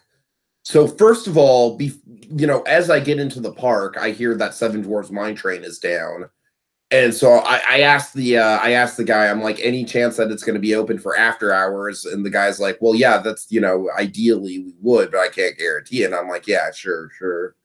And it was never open. It was just it just sat there, and that's a killer thing, Dragon, because after hours, it's like, I mean, there's far less people at after hours than there even is at a Christmas party or something like that. So with Seven Dwarfs, you're talking like, yeah, maybe 10-minute waits at the most. Um, let's see. Big Thunder Mountain was down. Pirates of the Caribbean was down. Space Mountain was down. I mean, yeah, I mean, just basically, People Mover was down, and just those on their own, Dragon. Those are some of the big rides in the park, right? Those are some of the big draws. I mean, the rest is just kind of gravy on top of it. So essentially, I kind of felt this awkwardness where it's like I almost kind of got the sense where the park was maybe almost a little too dead. And I say that because some of the experiences were almost borderline socially uncomfortable, how dead they were. For example, I walk into the Tiki room and the only other people there are just like an older, and I literally got the feeling like I was interrupting date night or something because I was literally the only other person in there. It was one of those things where it's like I'm sure they were probably stoked to get the Tiki room to themselves, and then along comes me. And then I was in the Haunted Mansion stretch room with about 5 other people, and that was just really weird and surreal. And That sounds cool, though. I mean, imagine how creepy that sounds when you go into haunted. It's you and four others. It's kind of neat. it was neat. It was just one of those things. Again, I was kind of getting like socially aware of like the cast members and everything. And it's like, I don't know, man. It was just basically just like the stuff that was open was stuff that I wasn't necessarily looking to re-ride a bunch of times. Like as much as I love the Haunted Mansion isn't necessarily something you want to marathon. just because it's it's got that lengthy pre-show to it. So just riding that once is a bit of a time investment. I didn't want to go on the Jungle Cruise because I like the social. I had a ton of social anxiety about being on the Jungle Cruise with just myself and no one else. I mean, that's just I don't know. There's just something really kind of awkward about that for me. I didn't want to go on Splash Mountain just because it was so cold. Small World, Small World, you do it once. Like I said, it's not really a marathon type of ride. Peter Pan is good, but it's not really a marathon type of ride. So you see what I'm saying here? It's So you didn't ride any of these? No, I rode them all, but I got to a point where I had ridden everything that was open in the park, and I still had 2 hours left, and I had no idea what to do. Gotcha. Okay. Because everything that I actually wanted to re-ride, like Space Mountain, I could easily marathon for 2 hours straight if that was open. You know what I mean? Right. Like Space Mountain was the only big thing open. I could have easily marathon that sucker for 2 hours straight and been completely happy. I mean, same thing with Seven Dwarves. Honestly, same thing with Pirates to a certain extent. Pirates, out of all the slow-moving dark rides, is kind of the one where I really feel like I can justify marathoning that thing because it's so transformative. But honestly, Dragon, at the end of the day, I ended up kind of calling it a loss, getting a hot dog at Casey's Corner, which was delicious, by the way. Good. And walking out of the park with about half the time on after hours still left. And honestly, I didn't even feel that bad about it because I was just like, okay, this is like, instead of going to bed at 3 a.m., I can get to bed before midnight. And I mean, I don't know, man. It was just like, again, I don't know if you want to chalk that up to bad adaptability or good adaptability. But at that point, there wasn't much there that was enticing me to stick around. There really wasn't. I was just kind of like, all right, like, what the hell am I going to do? It's like I could go on Haunted Mansion again, but, I don't know. It's Okay. All right. So that brings us. Are you still there? Yeah. Good. Okay, that brings us to day number 3. Okay. Day 3, Epcot. How do you feel about this maybe being the last day of this podcast, and then we can do the second part, days 4, 5, 6? Well, I mean, I prefer just to go long on it, but I mean, if you really want to, I mean, I guess we should probably finish. If we want to break it up, let's break it up like that. It's if we want to break it up. So, your call. Okay. Okay, so day 3, let me get to it here.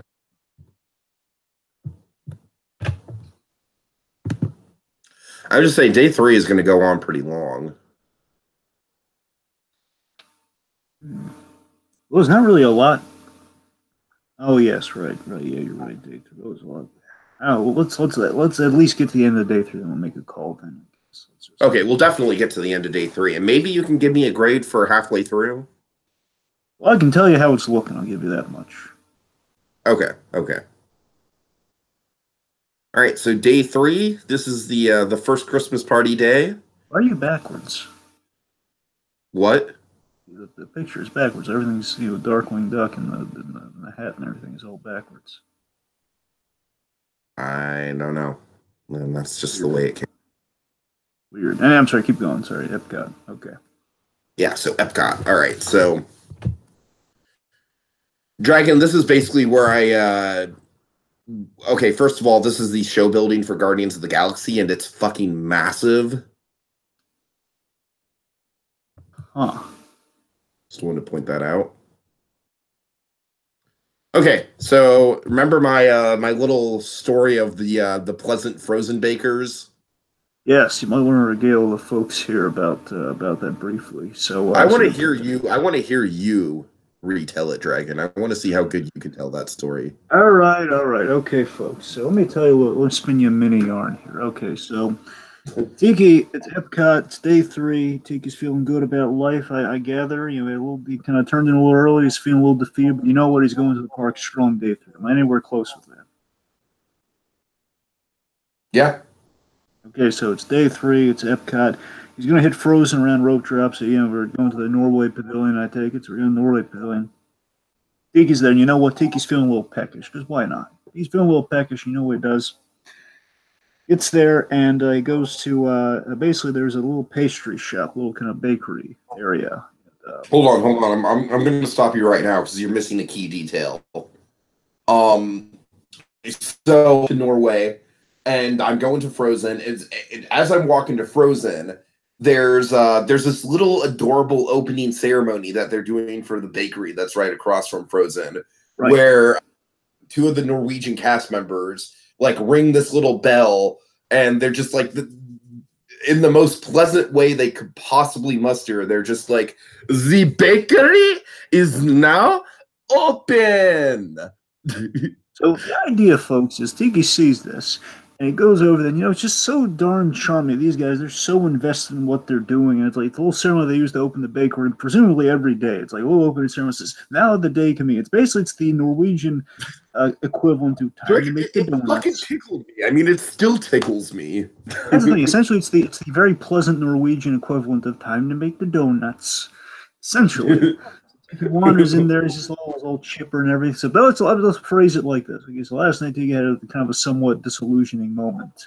And like, you know what? I'm going there. I'm going to see Frozen. Just going to see how that's going to turn out. You know what? On my way there, oh my God! Look at this little bakery. I mean, I'm so bedazzled by it. I'm going to walk in there, and you're looking at all the pastry baked good wonder, all the Wonder Bread, if you will.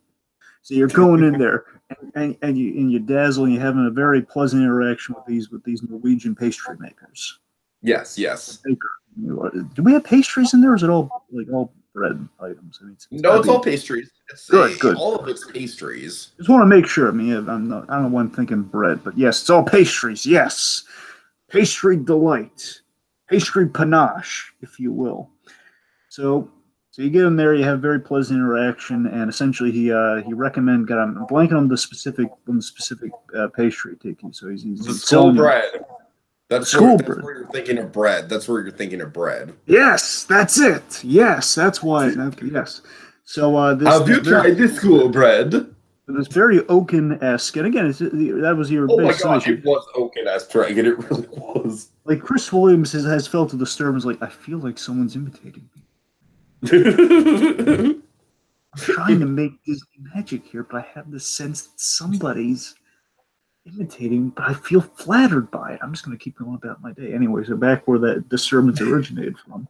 So yes, so this very Oaken-esque, then practically Oaken incarnate, this Oaken incarnate pastry maker, this purveyor of pastries. Tiki's like, man, what's good? Like I'm feeling peckish here. What's good? I mean, your salesmanship has sold me. I've wandered in here. Tell me. Oh, try the troll horn. It is filled with real Norwegian moonberries. Really? Wow. What's this? I can get real Norwegians. So then you're sold on the school bread. No, I'm sold on the troll horn. Right. Sorry, it's the troll horn. So you try the troll horn. You're in heaven with this thing, right? Oh, it's delicious! Oh my God!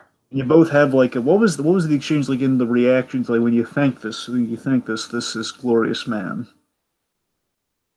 Oh, it's just kind of a typical like have a wonderful day at Epcot. Just kind of a nice. The point is, it was the perfect, pleasant way to start the day at Epcot, especially after just kind of like that. Half the rides are closed, as Monkey has put it. It's like a fan. Basically, someone Thanos snapped half the rides out of commission. Dragon, that's what it felt like. It really did. I was just like, and the sad thing was, like, Space Mountain was open when I got into the park, and that just broke down like as the night went on. So it was literally like after I got my hot dog, I was like, well, at least I can ride Space Mountain for the rest of the night. Nope. And that was my Dragon. When Space Mountain broke down, that was my breaking point to leave the park. It really was. Let me ask you this: is this image before us here? Is this the troll thing? It is it is the glorious troll horn with the blood berries. Oh man, I gotta tell you, it's gonna sound so small and just so like why? Who would care about this? I gotta tell you, I just love the little plate with the branding on it, like Walt Disney World. I know it sounds so spare, so small, but you know what? It's a troll horn. It's got the fancy cream at the end. But you know, it's like this little plate. It's Walt Disney World. That's branding right there. That's I do appreciate. Oh god. All it's missing is like a little brand on the underside of it, but it looks Also, I just want to point out that I did manage to get on Frozen Ever After twice in about a half hour. That's no small feat. I'm very good. And Frozen Ever After, I enjoyed it a lot more when I was able to just actually leisurely enjoy the park and not just rushing to get my fast pass for it.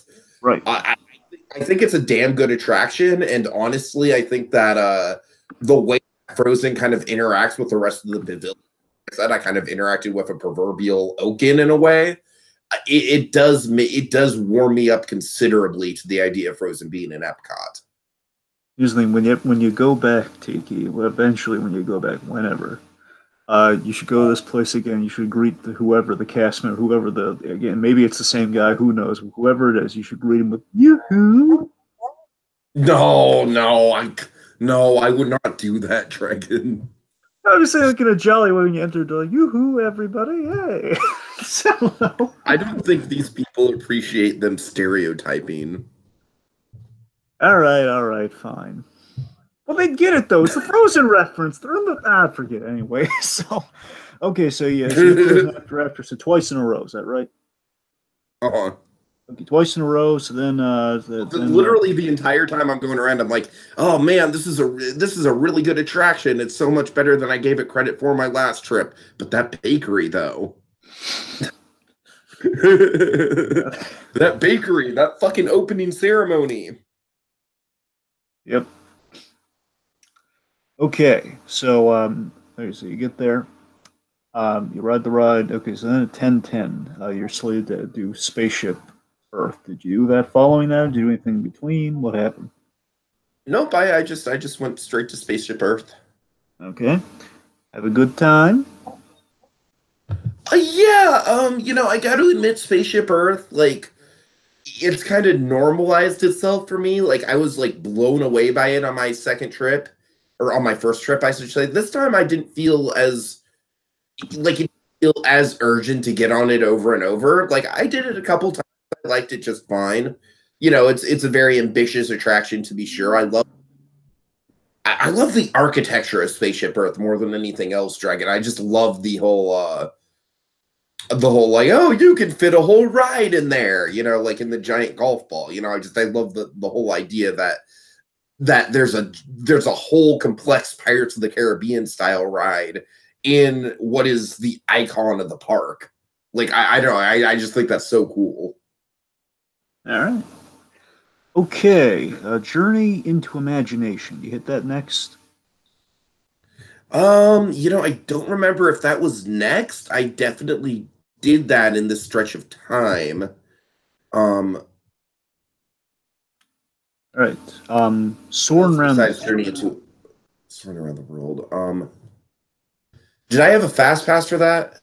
I didn't note if you did on that one. I think you might have. You may have. I'm not sure, but you may. Okay, so I think I'm pretty sure. Just putting it together, I think what's happening here. After I went on Spaceship Earth, I went ahead and got in the single rider line for Test Track, which was very fun. And then I did Journey into Imagination and the Seas with Nemo and Friends. The Seas with Nemo and Friends, Dragon, they have this effect with the anglerfish, where it's like a big animatronic that kind of swoops down at your Omnimover. And my last trip, the one time I got to see the Seas with Nemo and Friends, on my last trip, the effect wasn't working. It was kind of in Disco Yeti mode, if you will. And honestly, on my first ride on this trip, I was going by it and I was like, oh, looks like the animatronic's still not working. And then I kid you not, as I'm going by it, I see the damn thing work in the next car. Like so the next car gets the effect. I'm like, oh come on. So will I be able to see the anglerfish in action? We shall see in part 2. All right, so yes, I do again. Okay, Soren, I lucked the hell out because I got a top row middle. Okay, so tell us the stakes of top row middle. Okay, so top row middle. Basically, you don't want to get Soren in any section except for the because you're going to see an awesome side view towards the screen, and it's just not an immersive experience. Gotcha. That's the thing that I like about Flight of Passage is that Flight of Passage, there's not a bad scene in the house, what I can tell, and it really goes out of its way to fix that problem that Soren has. But Soren, if you're in the middle, you don't get that distorted view. You don't see the walls. It's just you're right in the middle of the screen. And then if you're in the top, then not only do you not see the feet dangling, which honestly, Dragon, I don't mind the feet. I think the feet dangling kind of adds to the effect of like, yeah, we're all flying. I don't mind the feet, but hey, if the feet bother you, you don't get the feet. But more importantly, I just like being on that top row because you go up so much higher than the other rows. Like it's almost scary how high you go on that top row. Like it's way more of an adrenaline rush than the bottom row is. And so, Dragon, I got to admit, I had a ball on Soren. I really did. Like I loved it. But I put that with the total asterisk that I completely admit I lucked out, man. I hit the Soren lottery. So, upon hitting the Soren lottery, I was like, all right, I'm going to fucking check out my win. I'm going to cash out on this, and I didn't try Soren any other time on the trip because I just didn't want to taint that one magical experience. All right, so I'm sorry, just real quick. So again, so you got top row middle, and you ended up in top row middle, Yes. and you had a good time despite what you thought you were going to have. Well, I had a good time specifically because of top row middle. Like, Gotcha. And it's like top row middle is awesome. It's an incredible experience. Very but good. It's about the only seat in the house that offers an incredible experience. Okay, I got you. Sorry, okay, a little lost, but I'm on board now. Gotcha. Okay, all right. Mission space. Yeah, I did that. This was the one time I actually ended up doing this, so I didn't get around to it all that much. But Mission Space is fun for what it is. I think it's getting a little dated, but it's nice for a cheap thrill, and that's all it is, really, is a cheap thrill. But it's good for that. All right. Okay, let's talk lunch. To quote the great Harvey But Bullock. yeah, lunch. Precisely. Okay, Teppen Ito. Okay, let's well hold on. Let me I did get to do some stuff walking around the World Showcase before we got to Teppen Ito. Okay. I ran into this mime dragon. It was awesome. It was just like I was just kind of walking around the World Showcase, just minding my business, taking in the atmosphere, sort of killing time before my lunch reservation at Teppen Ito. And along comes this whistling mime on like a gondola skateboard thing. He comes rowing along on this gondola skateboard thing. He's literally got like an oar. He's like rowing on the street. And this mime, all he does is whistle, Dragon. He has this whistle in his mouth, and he just blows on the whistle, and that's how he communicates. That's how he interacts with the audience. It's through whistling and pantomime. And so he's doing all these things. He's juggling soccer balls. He's throwing these soccer balls at this kid, and letting the kid catch the soccer balls with. He's crazy entertaining, Dragon. I'm not doing it justice just describing it. It was just like I imagine if you're at Epcot all the time and you're used to this guy, then the whistling can get kind of annoying. I imagine if you're like just sitting in the Italy Square and it's like, fucking A, time for Sergio again. Oh boy. Let's take our quiet drink elsewhere. But for the time that I ever stumbled onto this guy, it was It was like one of those like, wow, I'm really at Disney kind of moments. You know what I mean? You do not get stuff like this at a Six Flags or a Cedar Fair. I see. All right. All right, so Let me we see. mime it up. All right. Anything else before Teppen Edo? No. Okay. So Teppen Edo. Yeah. Just excellent. Excellent. Completely lived up to my expectations. I had a wonderful conversation with a couple of guys that were there. Just nice folks, really nice folks. They gave me some great pointers for the Christmas party that I was about to go to that night. Awesome, awesome stuff. I mean, what can I say, man? It was a great communal experience. I loved the interaction with the chef. It was it was a wonderful dinner show kind of thing. The food was just fucking amazing, like fresh off the plate, from the grill to your plate. Honestly, I don't think this picture even does it justice, but these are the most delicious vegetables I've ever had in my life, bar none. And I had the chicken and steak along with it. It was so good, Dragon. It was a top caliber meal. Very good. Okay, so let's see. Around 4 p.m., you take the you're supposed to take the monorail to Magic Kingdom. That go accordingly? Not quite. I actually managed to work in a little bonus. Let me see if I have a picture of it. I don't think I do. Okay, well, first of all, after Teppen Edo, I do manage to go on the Three Caballeros ride. Caballeros. I'm never gonna get it right. Nope.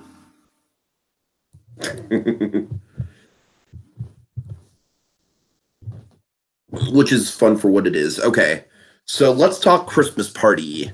Before the Christmas party, Dragon, I realize I have about an hour before I really need to get going to the Christmas party.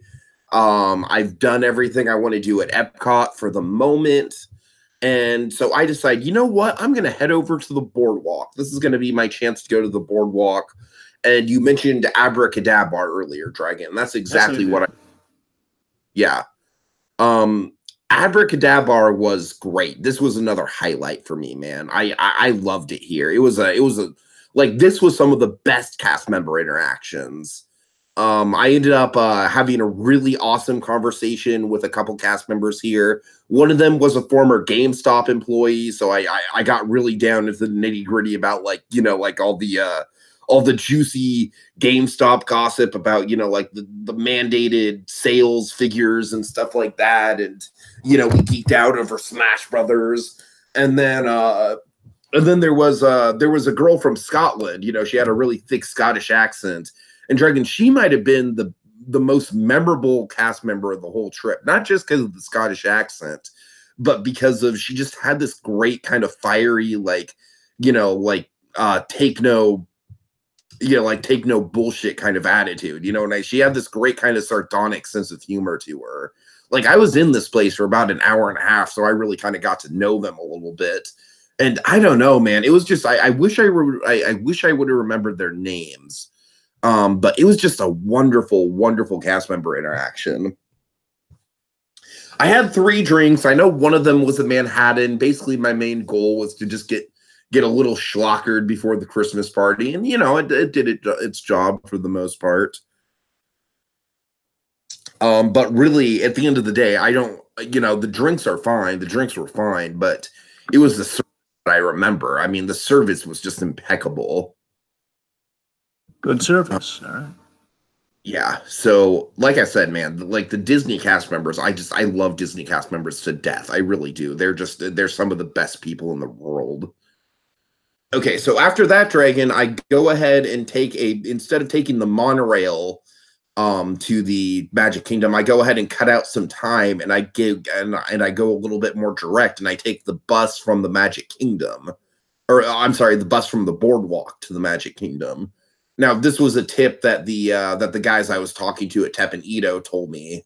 was to go, was instead of taking the monorail, which, A, it's going to be super crowded because you're going to have a lot of people that are trying to get over there at that time from the monorail.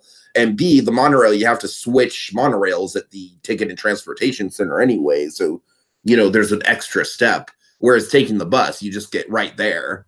So yeah, I take the bus. I had such dumb luck with the buses pretty much the whole trip, Dragon. I really did. I mean, it was just like dumb luck is all I can describe it as, really. It was just impeccable timing pretty much every time. There was one time where a bus was running late and I had to wait about there were a couple times where I had to wait about a good solid 20 minutes or so for the bus, but for the most part I got right on. Like it was pretty incredible. And this was no exception. I walked right to the bus stop, sat down, boom, after like a minute or two, Magic Kingdom bus right there, ready to go. That was awesome. Okay. All right, so Christmas party, anything in particular here? Well, let's see. I think overall you would hope to see Scrooge and Donald. So, No. all right, Line was way too long. gotcha. I had already gone Scrooge and Animal Kingdom earlier that day, so I didn't really feel too compelled to do that anyways. Well, any other rare characters? Because yeah, you had to focus on The seeing some lines rare. were way too long for any of the characters that night. I mean, the character lines were insane. Gotcha. Okay, let's see. Well, I mean, except for Big Al here. of course. So let's see. So we got some Mickey's Very Merry Christmas Party. I mean, overall, what you had kind of slated here. So there's the Christmas party, which I believe included things like the Christmas parade at 11 p.m. Let's see, there was some just basically general attractions. So you didn't really kind of slate out what specifically, but just kind of you're going to try to do some attractions while you're there, and you're going to leave 20 minutes after closing. So all those things in mind, how'd it go? It went good. There were a few minor roadblocks here. It was definitely more crowded than I was anticipating. Let me see. Let me think. The first thing I did when I got into the park, when you get into the park, it's really cool because there's all these projections on Main Street and it's snowing on Main Street, which is really cool. It's just a great atmosphere. They're pumping the Christmas music. It really gets you in the spirit right away. So I head to Pirates, and Dragon, wouldn't you know it, like 5 minutes after I get in line, broken down. So Really? I'm not having good luck with breakdowns on this trip. I'm really not. Uh, that's okay. I do Splash Mountain, I do Big Thunder, make fun. I probably did country at this point.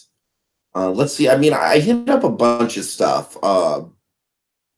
Let me see. Probably Small World. What else? I just a whole bunch of stuff. Probably Haunted Mansion. Um, Probably People Mover. Just a whole slew of attractions. This is where I did Jingle Cruise as well, and Dragon Jingle Cruise. It all depends on the skipper. As with any Jungle Cruise iteration, it really does just the skipper kind of makes or breaks the experience, really. So I had an okay skipper the first time and a really good skipper the second time. But the fact of the matter is, Dragon, with Jingle Cruise, there's not really that much of a change outside of just some decorations here and there throughout the ride. I felt like Disneyland did a much better job of the Jingle Cruise because at Disneyland, I feel like the amount of Christmas stuff there is really over the top. And I feel like the overtop quality of the decorations kind of fits in line with the over the top kind of ridiculous nature of the Jungle Cruise in general.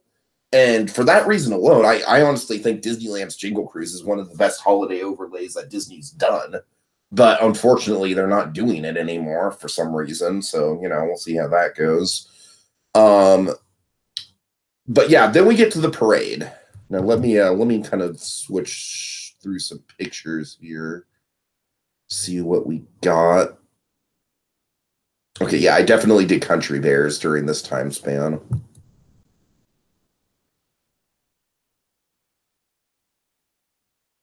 Okay, so I get my spot on the parade right next to the castle. I'm like, oh, the parade's got to go by the castle, right? To get to the to get down Main Street, it's got to go by the castle. So there's this projection show on the castle, much like the Tower of Terror projection show. And I'm sitting there, I'm watching that, and I'm slowly but surely realizing, I'm like, wait a minute. If the parade was coming by here, there'd be a lot more people packed in.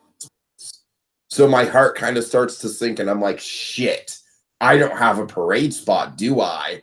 And I ask a cast member, and the cast member's like, no, I'm sorry, the parade kind of goes on the other side of the cast member of the castle. I'm like, fuck. So I get a spot at the edge of Main Street, Dragon, on a corner, on a curb. And let me tell you, this was one of the most physically excruciating 45 minutes of my life. Like, okay, I have short calf muscles, which makes it kind of hard to place Dragon. It literally makes it a little painful for me to stand in one place. Now I can walk just fine. I can walk all over the place. I can walk for miles. That's fine. It's when I have to support my weight and, you know, just stand in place that I really start to have a problem. So Dragon, you can see the crowd levels here. Like, in general, the crowds are fine at the Christmas party. They're really not that bad. But when the parades happen, when the fireworks happen, everyone is packed into this hub area, and you can feel it, man. I mean, it's elbow to elbow, and what it is there's this yellow strip of tape. And Dragon, this is the only time that I ever encountered what I could describe as a red shirt situation. And it wasn't even that bad. It was just kind of the cast members doing their job. So there was a yellow strip of tape that ran like maybe, you know, it gave people maybe a couple feet of space to line up on the curb, and then the rest of the space was for passing traffic. And the cast members, they were pretty blunt about, like, you can't reserve your parade spot outside of that line of tape. You know what I mean? Like, they would not, you know, as soon as anyone would kind of step to the side and try, you know, they'd get at you, you know, they'd get on you. They'd be like, I'm sorry, pathways for walking only. And like I said, it's just cast members doing their job. It's just the one time where I was like, it was the one time where cast members almost felt like the enemy in that situation, which is why crowd control is the most hard position to have at Disney, I imagine. I would never want to work crowd control at Disney. I really wouldn't. So Dragon, I'm standing there and I'm fucking miserable, man. I mean, like, my feet are just screaming. I feel like I'm going to pass out. I'm a little exhausted. The alcohol is kind of, the alcohol high is worn off, and I'm kind of going into hangover mode with that a little bit. And I'm just not feeling it. And then the parade comes, and it was all fucking worth it, man. This parade is magical. There's a moment in the parade where there's a float. It's the float that the fairy godmother leads. And there's all these different Disney couples, you know. So you have Tiana and Naveen. You have Flynn Rider and Rapunzel. You have Anna and Kristoff. You know, all these different couples, Beast and Belle. And Dragon, I swear to God, this float made me cry. You know why it made me cry? I'm getting a sense it had something to do with Bo Peep. No, Bo Peep. This was the only picture I took of the parade, just because Bo Peep is just.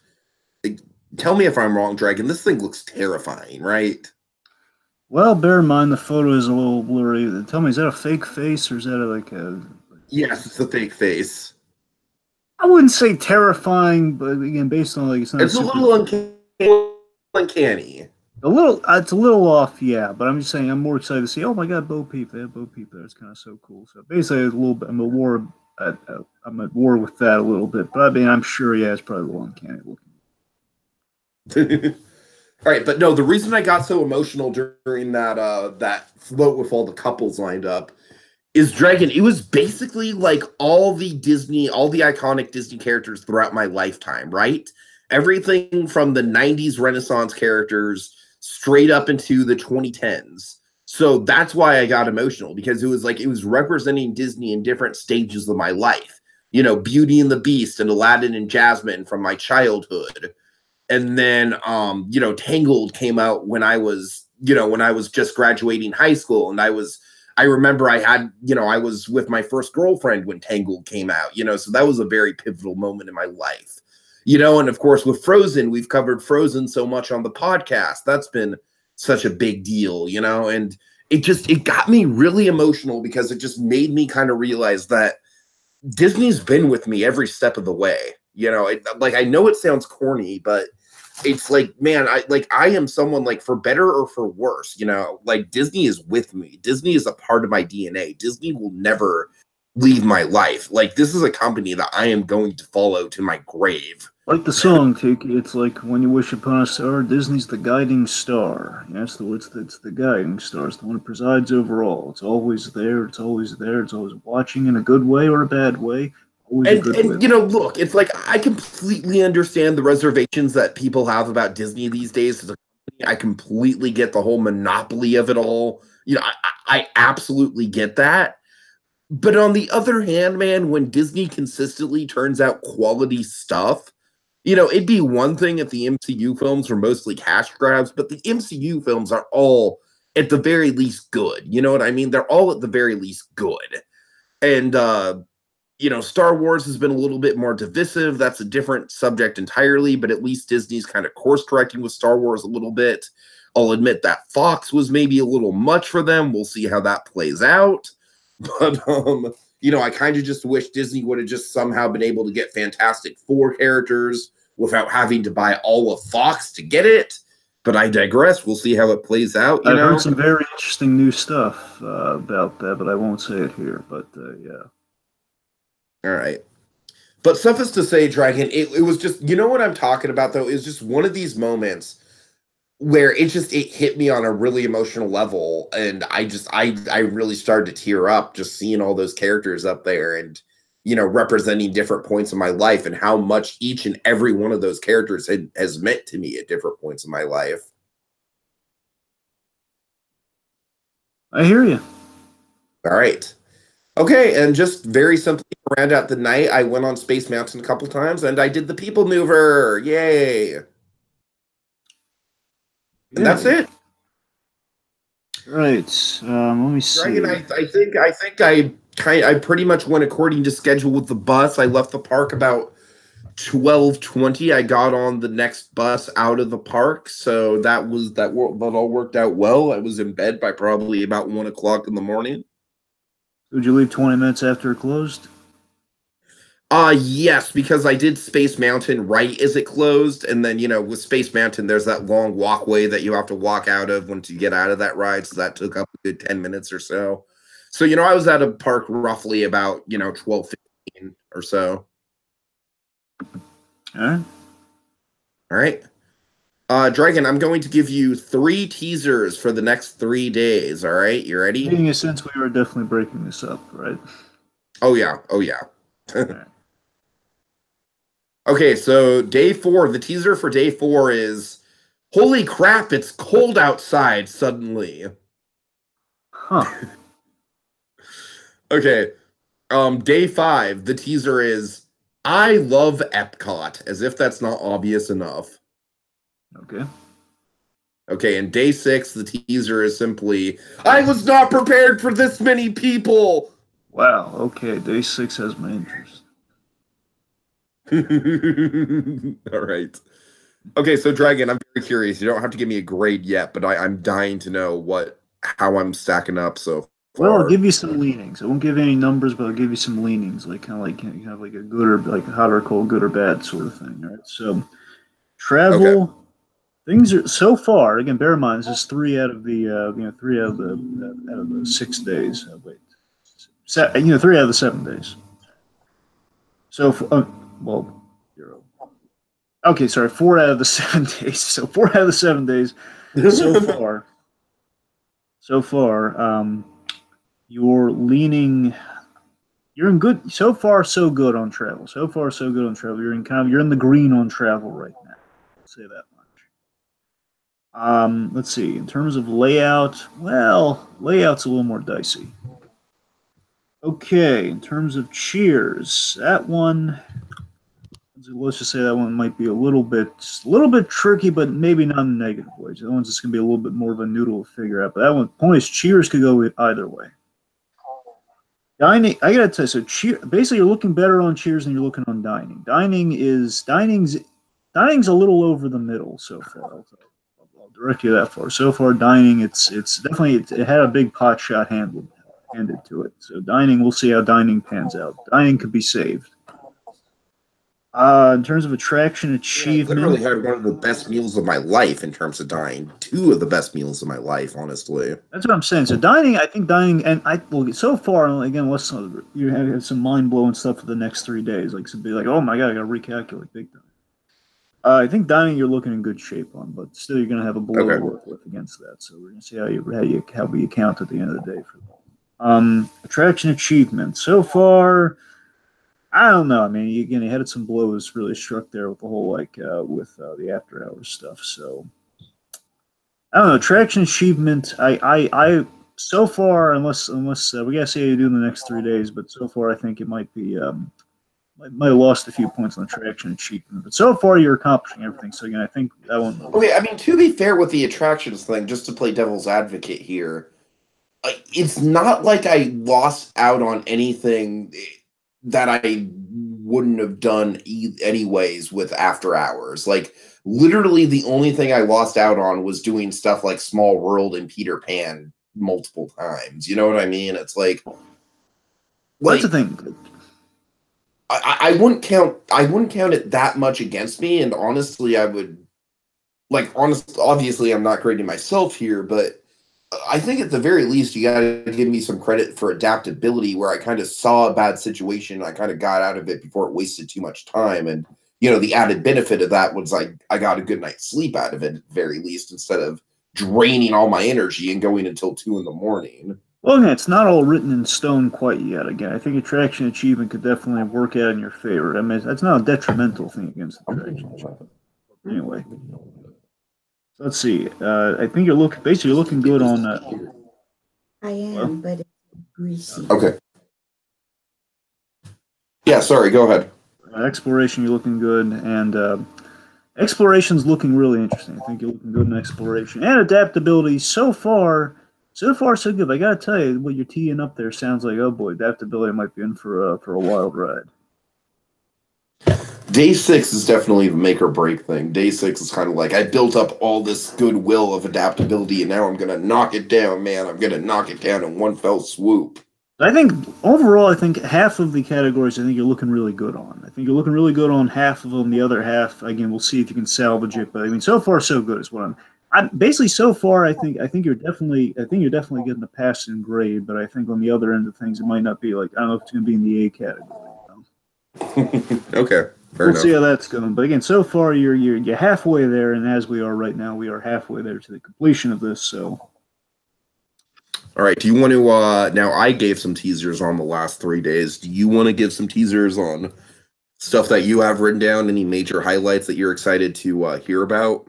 Okay, let's see. In terms of teases, okay, so day 4.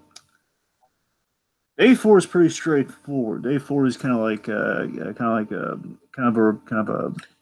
encore. Well, from what I remember when we laid out day 4 was the one where like what I was going to do in the evening was really up in the air. Yeah, yes. And I'll say to that, what I ended up doing in the evening was very satisfying. So, okay. All right, so day 4 is pretty much kind of like what can we hit again? That's kind of the theme of day 4. Day 5. Day 5 is going to be tricky. Day 5 is going to be kind of chancing things a lot because there's going to be a lot. Well, day 5 was initially planned as a very lax day, and of course, just kind of we're going to see how you do on exploratory on day 5, to say the least. Okay. Let's see. So, and again, day 6 is the big one. Day 6 is where all the action is, folks. You got to tune in. If you're gonna say tune in again, why? You got to tune in for day 6, folks. Day 6 is going to be crazy. And as he's teased, day 6 apparently did not go. Well, definitely had a big like wrench thrown in the works of everything. But day 6 is going to be the defeated day. The day 6 where the man is being worn down day by day by day. You got a really uplifting day on day 3, but still, I mean, again, there were some loops thrown in there. And, by day 6, I don't know if he's going to make it. I mean, we know he's clearly going to live, but I don't know if he's going to live well. I don't know. Day 6 could be wild. I mean, I'll go as far as to say there were legitimate tears shed on day 6. Maybe not tears of joy. Yeah, no, not tears of joy. Boy, again, folks, day 6, that's where all the action is. You got to see how it ends. All right. Put it to you that way. I'll put it to you that way. There's a lot of interesting stuff that we haven't even gotten to yet. It's on day 6, and again, the question of will he accomplish? That's where really like the whole like layout. Tiki's hurting on layout right now, folks. Layout's the big that's the big one. I think day 6 is going to challenge layout more than any of the other stuff is. So day 6 is for all the marbles, essentially, folks. So. Am I really doing that bad on the layout? Oh no, I'm kind of making it a little bit more interesting. Basically, you could be doing better on layout, but anyway. You're not dying on layout. I'm just trying to make it sound a little bit more dramatic, but you could be doing better on layout. I feel like layout and adaptability are almost kind of like contradictory, but in a good way. I'm not saying that as like a criticism. I'm saying that as like, in order to have adaptability, like by definition, the layout stuff has to go wrong. Well, exactly. Sure. It's just a question of, even adaptability. Well, let's not get into it now. All right. Okay, well, thanks for watching, folks. We will be back. I'm going to guess Dragon will be able to crack out the second one Sunday night. There's also going to be a debate Sunday night, but I'm guessing I'll be able to do it on Sunday night. So, yeah. Thanks for watching, Dragon, and don't forget to try the school.